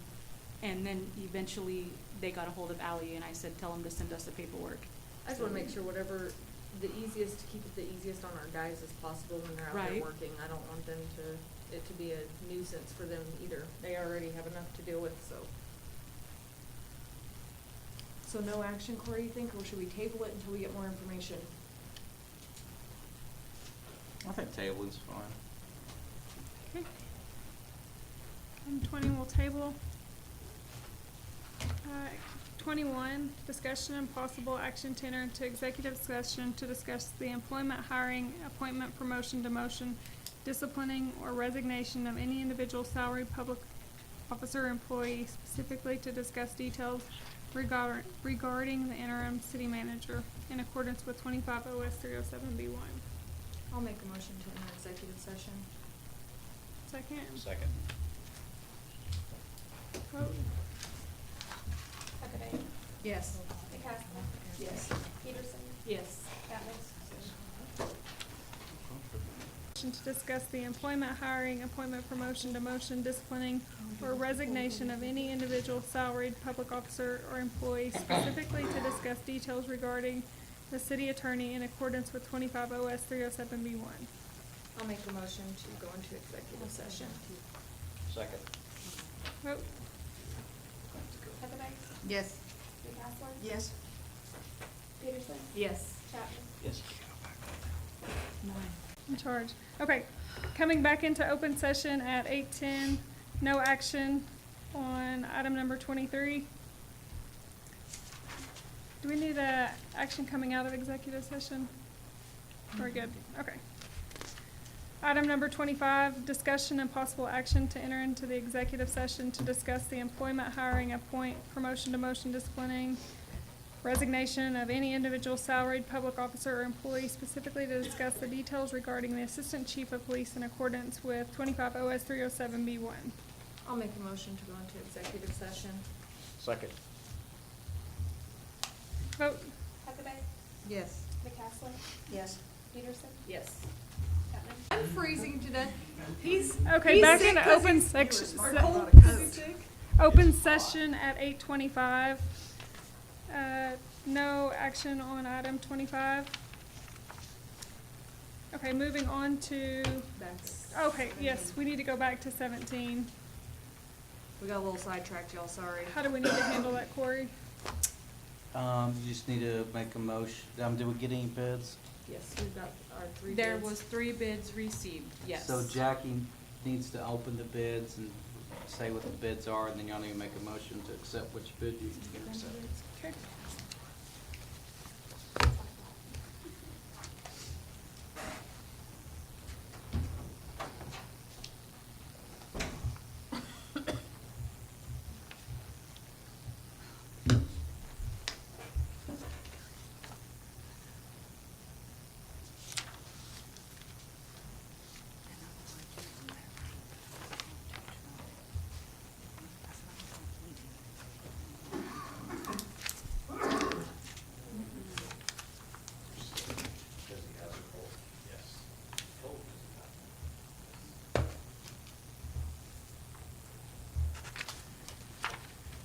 Sure, she's just sticking with us, isn't she? Yeah. All of them, I'm like, Well, it's kind of dwindling down.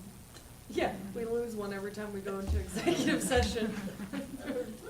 Faces are disappearing.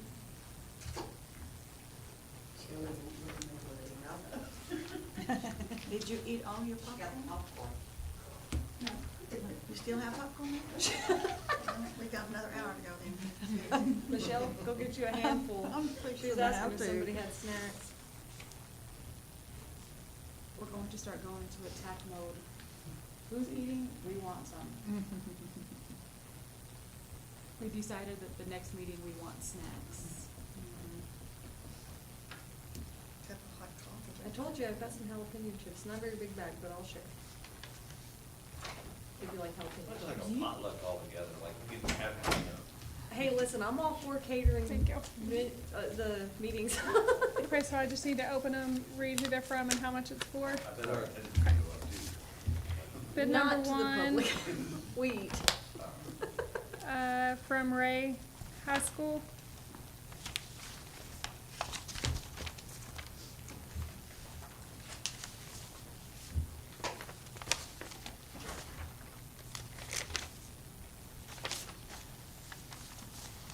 Okay, for annual service charge of $38,008.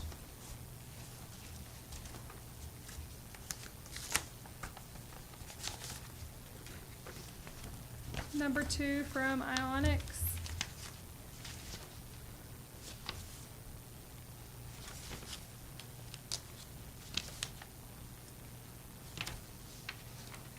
They have two. Okay. One with a monthly, as we call them, and then per year. Okay. And so the essentials is $1,204, and then the premium is $3,941 per month. Both of those are monthly. 3,941. They said it covers Monday through Friday from 8 to 5. Okay. And that's monthly? Monthly, yes. And the third one from Joseph Marsh. He's willing to take the position for $16,120. Or as an alternative, as a city employee, he would also accept a $7.75 increase to his current hourly rate.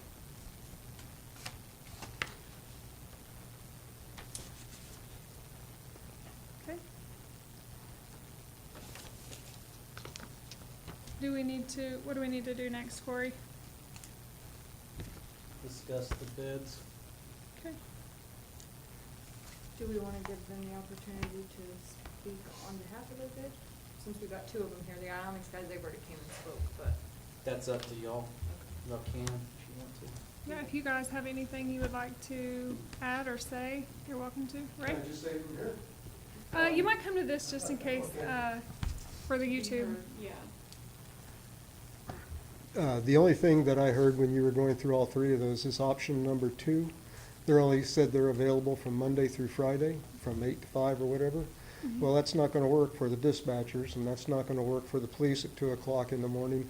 And whoever takes over this position needs to be available 24/7. Okay. Thank you. You're welcome.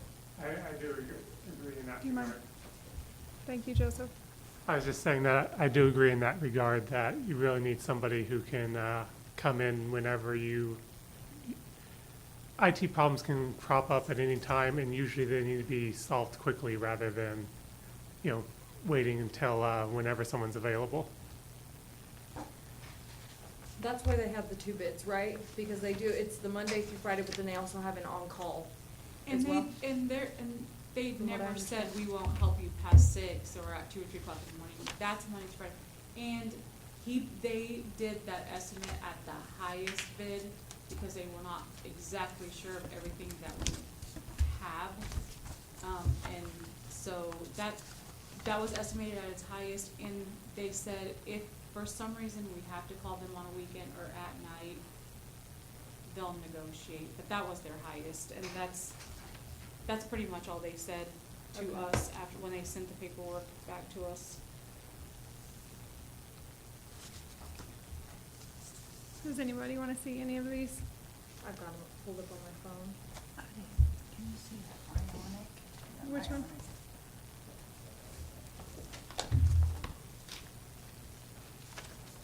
Do you think I look old?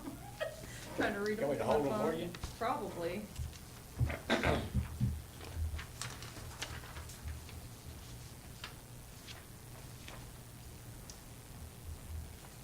Now, this is the company that came and spoke to us Uh-huh. one night. Yeah. They said they do other entities.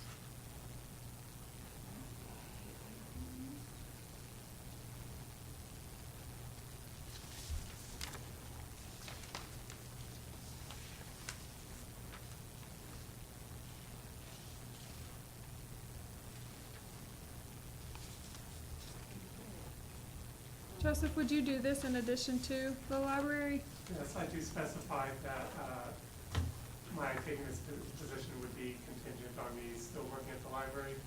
And in order to help accommodate that, I'd be asking for the hiring of a full-time additional position at the library to free me up so I'd be able to more easily come and assist wherever I'm needed. And in the interest of full disclosure, I already plan on asking for a part-timer for the library for next year's budget. regardless of how this turns out. So, essentially that would be turning the part-time position I plan on asking for into a full-time position instead.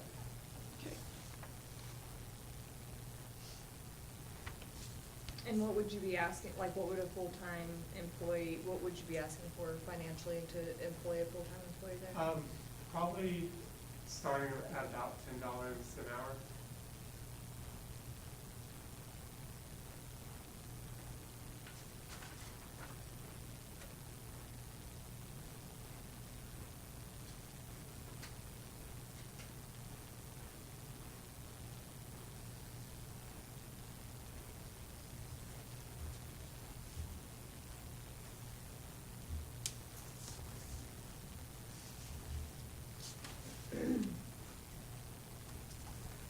And Irma, I know that currently our city's under a different contract with the printer situation. Is that, with the Ionics, was that discussed with them? No, it would still stay as It would stay. what's staying in these, yes.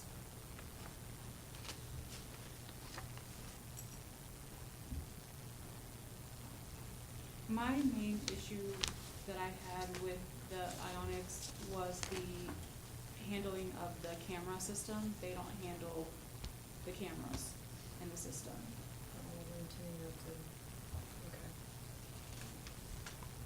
They handle all of our equipment, our emails, firewalls, et cetera, you know, that kind of thing. Making sure everything's secure. Can I ask a question, on behalf of the department?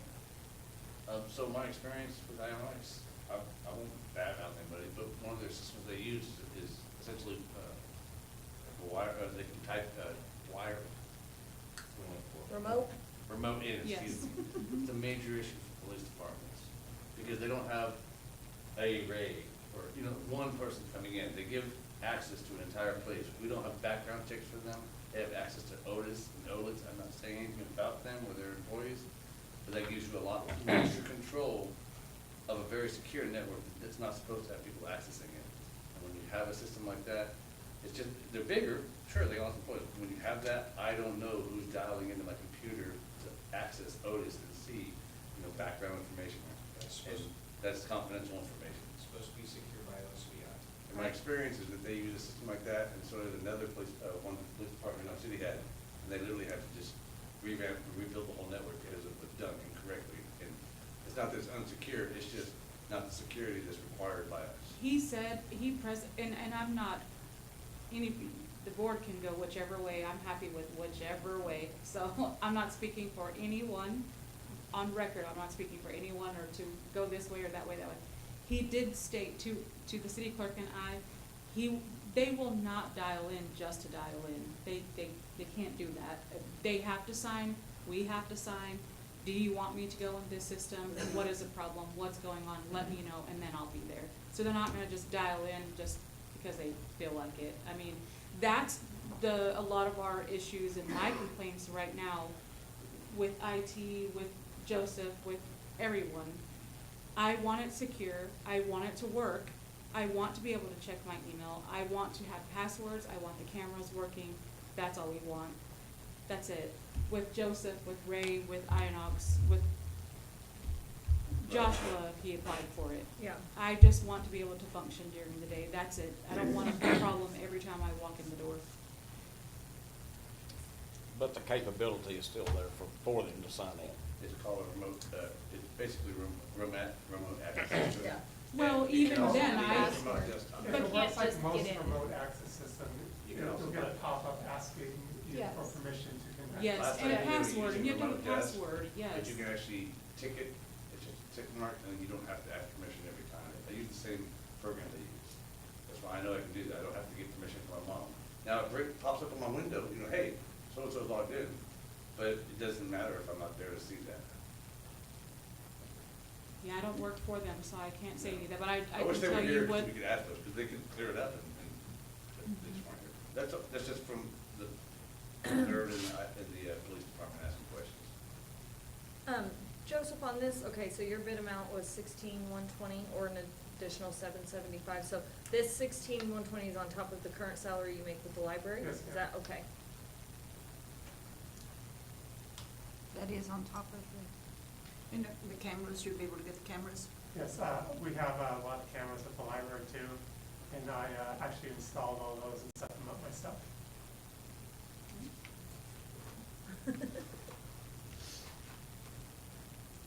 We have a total of 16 cameras.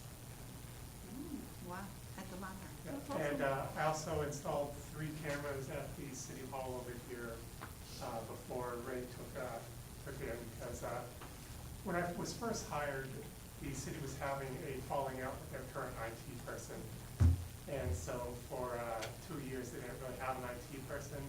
And because I took care of the IT at the library, I would occasionally get called into other departments to help out with stuff.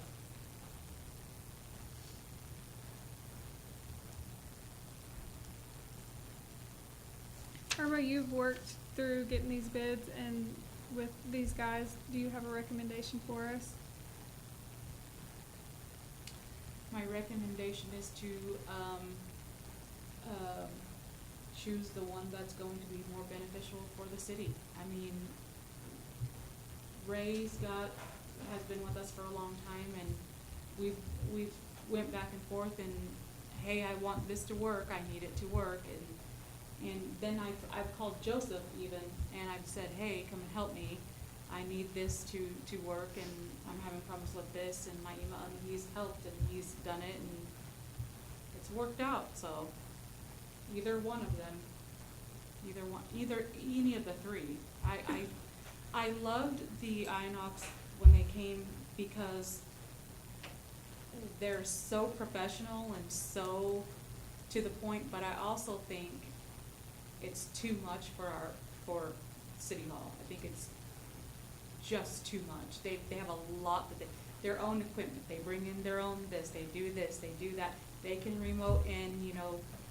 I think it's just too much for us, if that makes sense. Well, my concern is at their price, if they're not also able to deal with our cameras, that is one of our biggest issues as it stands. I mean, it's a big issue as it stands, is our cameras not working, you know, and stuff too. So if they can't do cameras, to me, that already is a huge issue.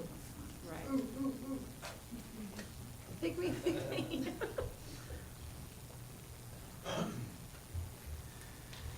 Part of the biggest problems I have as a network administrator is coming up with programs the city won't buy. You don't have a backup program, okay? You turned it down. Not you, but commissioners before. We wanted extra hard drive space so we could keep the recordings. I put in the request for 2 extra hard drives for the NVRs. It was turned down. You have a server back there that died out in 2012. I mean, it's out of life right now. It has no more updates or anything else. That was turned down. So your copy software, we have a good NVR over here for video recording, but across the street, when we, of course, always haven't had any money, all of the different brand cameras are things that we came up with, right? And it's on free videoware down there, where you only get so much for free. Okay, so it's not just a matter of deciding which network administrator you're going to choose. It's a matter of which one are you going to back up. Okay, and if you looked at the last page, I even pointed out the things that need to be done. So half of the problem isn't me or Joe. Half the problem is getting real software to work with. Just thought I'd bring that up. The quote from the Inox, that comes with their own equipment, is what they told Ally and I last. They come in and they update all the equipment is changed over to their equipment so it can function correctly and they can, you know, do what they need to do in there. But I think they're great. When they came in, I said, wow, we're going to be updated on a lot of things, but I think and I hate saying it, but I just think it's too much for. Well, the cameras, and if it's a true concern about having enough security with our PD stuff, that could be an issue. And then, I mean, without us knowing that, I mean, I'm sure we could probably. Well, I'm huge on the security. I get That's all what of I'm them saying. all the time. Like, That's- hey, we shouldn't be logged in. That's this. well, and that's why our Why do you cameras have are it on such a, so-and-so's you know, a computer? priority, or should be a priority as well, for security reasons.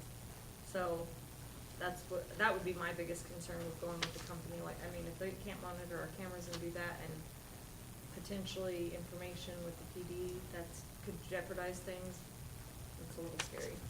Well, at work, I get remoted into pretty regular. Just out of the blue. Oh, yeah, they come in and check stuff all the time.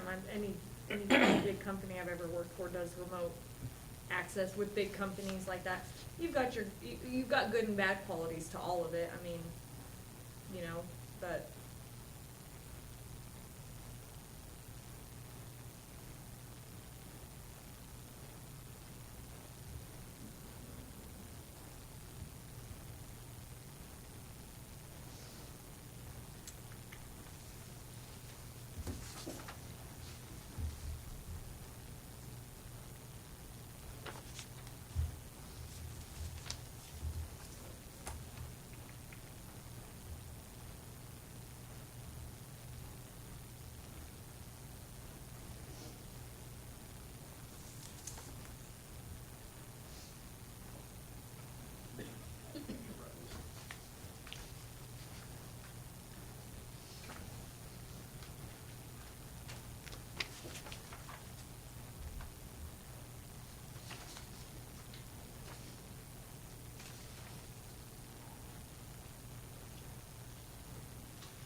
Okay, so we need a motion on which one we're choosing, is that correct?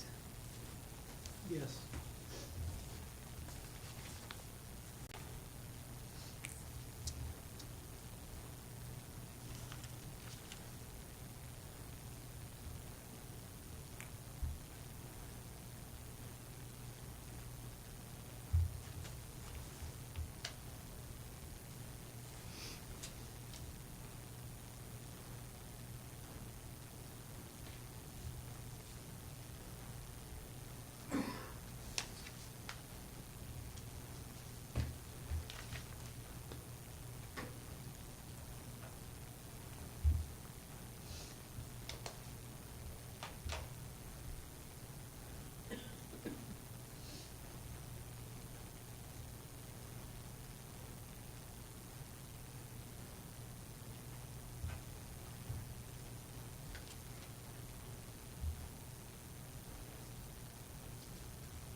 This is a year contract, right?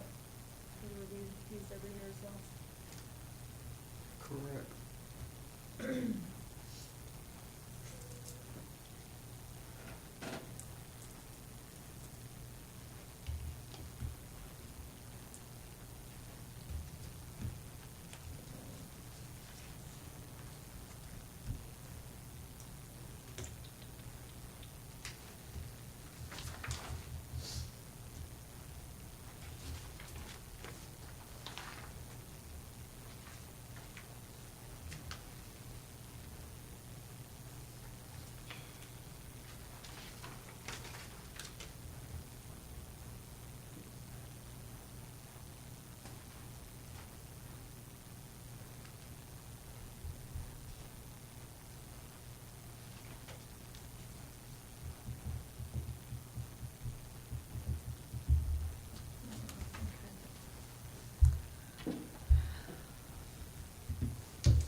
That's their review.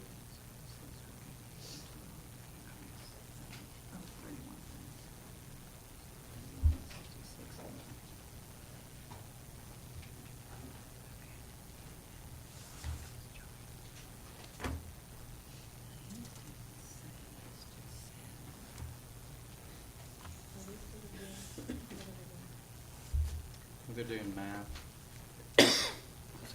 We're having a That's math fine, class. go ahead. Yeah.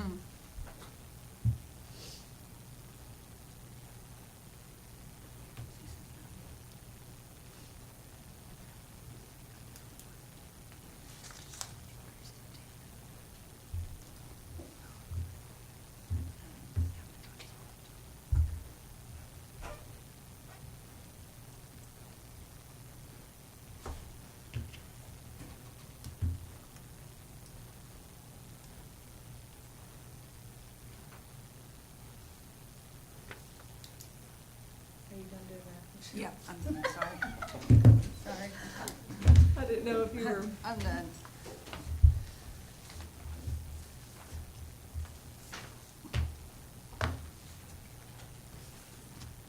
Do we feel like right now there's a lack of what we need?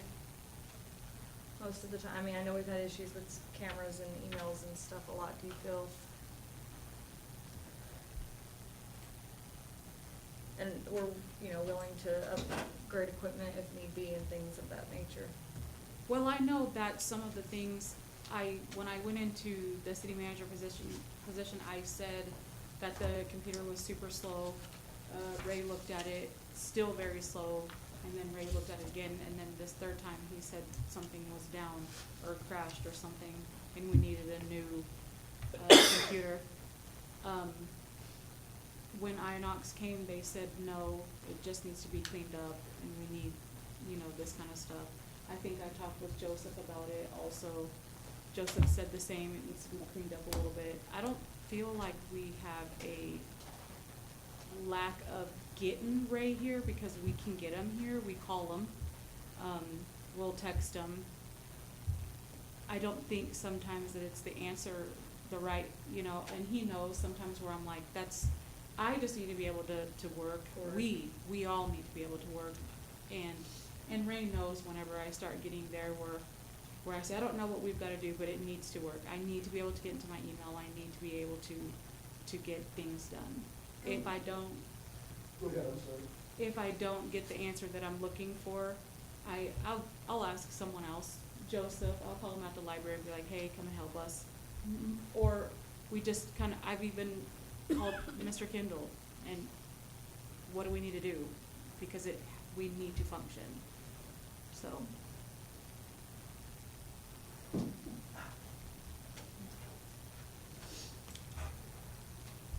The problem with the city manager's computer is, one, it's an i5, which is good enough for what the city manager usually did. She has an i5, but when you added Reolink, all the video software, video takes up a better bandwidth than anything else.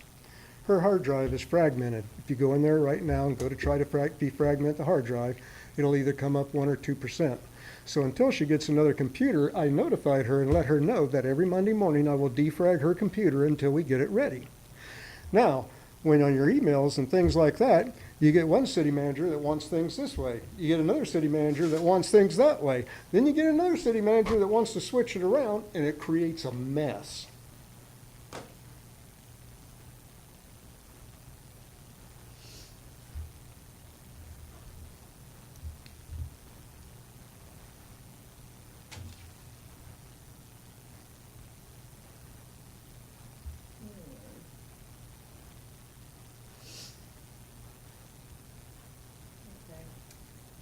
I guess, I'm gonna make a motion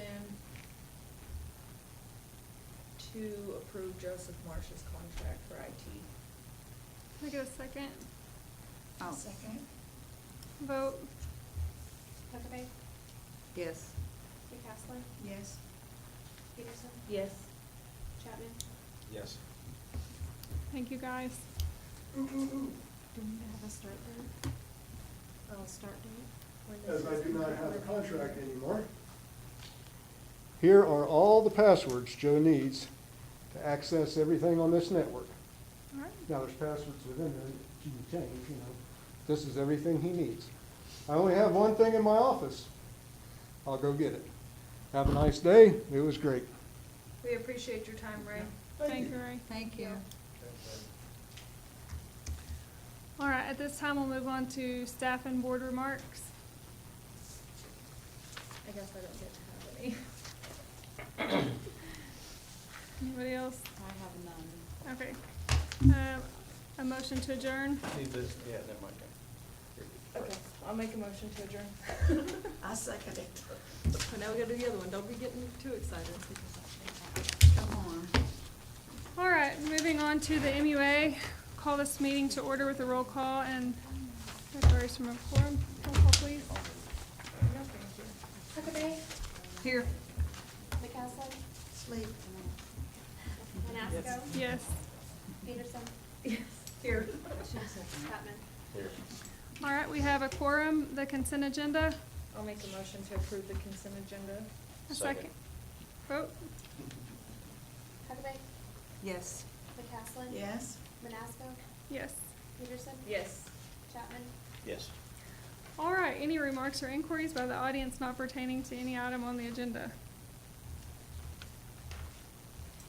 Shirley's asleep. All right, ordinances and resolutions. Item 6, discussion and possible action to approve joint resolution 2024-010201, allowing interim city manager and/or interim city clerk to make changes to CD accounts as it pertains to city policy, such as a renew, close, and open as they reach maturity. I'll make a motion to approve the joint resolution of 2024-0102-01. I second. Vote. Huckabee, Yes. McCaslin, Yes. Manasco, Yes. Peterson, Yes. Chapman. Item 7, discussion and possible action to approve invoice 22-3009-3 in the amount of $5,277.59 for sanitary sewer main and wastewater treatment plant upgrade with Myers Engineering.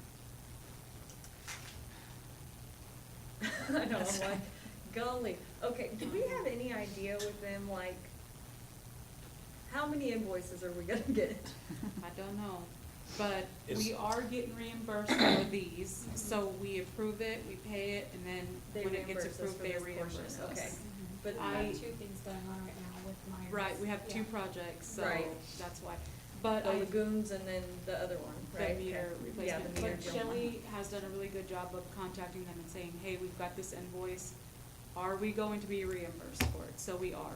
For this- This one And they was- thought that this was that we got that REAP grant. Right. We had to have another one to get this, and then we had, so, This is part of that one? yes. Okay.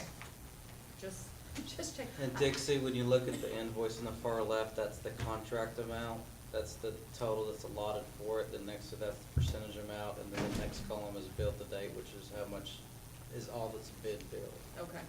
And they cannot exceed the contract amount unless y'all approve an overage. Okay. Awesome, okay. Then I will make a motion to approve the invoice number 223009-3 for Myers Engineering. Second. Second. Vote. Huckabee, Yes. McCaslin, Yes. Manasco, Yes. Peterson, Yes. Chapman. Yes. Item 8, discussion and possible action to purchase a 2019 John Deere 310 SL loader backhoe in the amount of $55,000 for street departments to be paid out of the ARPA fund. Is this for the actual street department or the recycle or? Well, our guys were supposed to be here, it's for all of the above, it's going to be used. But I do want to make a correction on this, I don't know if I can, Mr. Gonna let me know. We put ARPA fund to request it, but Mayor, you probably are aware, it was budgeted already, so this has been approved already. I thought we already did this. I was not, because it's but it is in there, the amount is in there, because it was supposed to be for 2. We did this when this has been a long time ago. Yes, We it did this has a long been, time ago. it was already previously talked about and approved. It's in our budget, there's $119,000 for that, for the backhoe. So Corey, do we need to do, since it's already been budgeted for, and since we already voted on the approval for this in the past, since we're not using out ARPA funds, do we just do no action on this? Or we're not gonna use that ARPA funds? That's what I'm saying, is I was not aware that that money was already budgeted. I just found out, I think yesterday maybe. I don't know how much ARPA funds we have. I do know you have until the end of this year to use the ARPA funds. But that's what I'm saying, is we don't need the ARPA We funds. don't need to use ARPA It's funds because we budgeted for these two It was pieces already of budgeted, equipment. and I was not aware of that when we were creating the agenda. I just seen that in the budget, because I was reviewing emails regarding our budget, and that is for the backhoe. That $119,000 in this budget is for the backhoe. But what you're saying, Corey, is we may have money that we need to use before the end of the year. We do, and I've talked with ARPA about that. They came down, actually I Commissioner was here when she Peterson was came down and, present. They um, took all of we just turned in all of our receipts, all of Okay. our checks. They and also to give just us a gave balance. us, they gave us a list of grants that are available that we can sit down and review kind of what our interests are and stuff. To me, I would like to see our ARPA funds be, I mean, if, obviously, we don't have this in budget and we're struggling in that aspect and we need equipment, great, but if we have budgeted for this already, to me, ARPA funds need to be going to bigger projects. Right, so I do want She to also make said that it's something that we correction. could also use as a matching for a large grant, if depending on the funding amount and what they want to see as far as match, because it's not always 50-50 or whatever, so she did recommend that to Irma and I as well, that it would be probably more beneficial done that way. So if there's something we have in mind for a bigger project, or if there's a grant that we see that needs matching funds to use the ARPA for something more along those lines. Right. So I what do just we gotta want do to with make this? that correction, if I can, that we do not need to pay this out of the ARPA funds. That money was already budgeted in this current year's budget. There was two of them, and I wasn't aware of that until I went and seen the notes, that it was for the backhoe. I believe Mayor Manasco had mentioned that to me not too long ago, that she thought that money was for purchase of a backhoe before, and that's what it is. So we It's do also not, in there for a track hoe.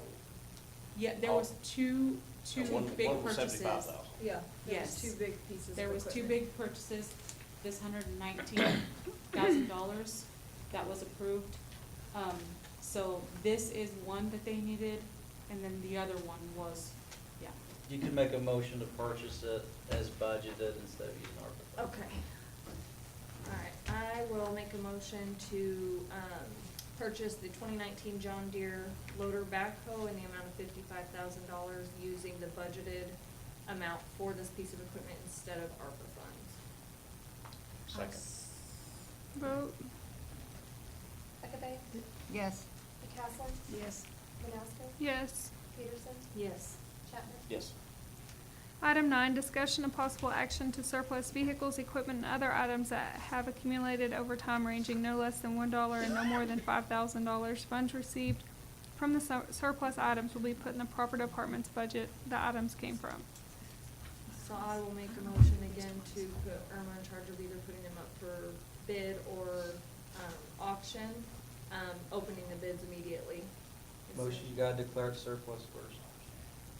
Motion to declare it surplus. Oh, motion to declare surplus, sorry, I'm like, wait, what? And then Okay. authorize Irma to. And then and authorize Irma to put them into either bid or auction, bids open immediately.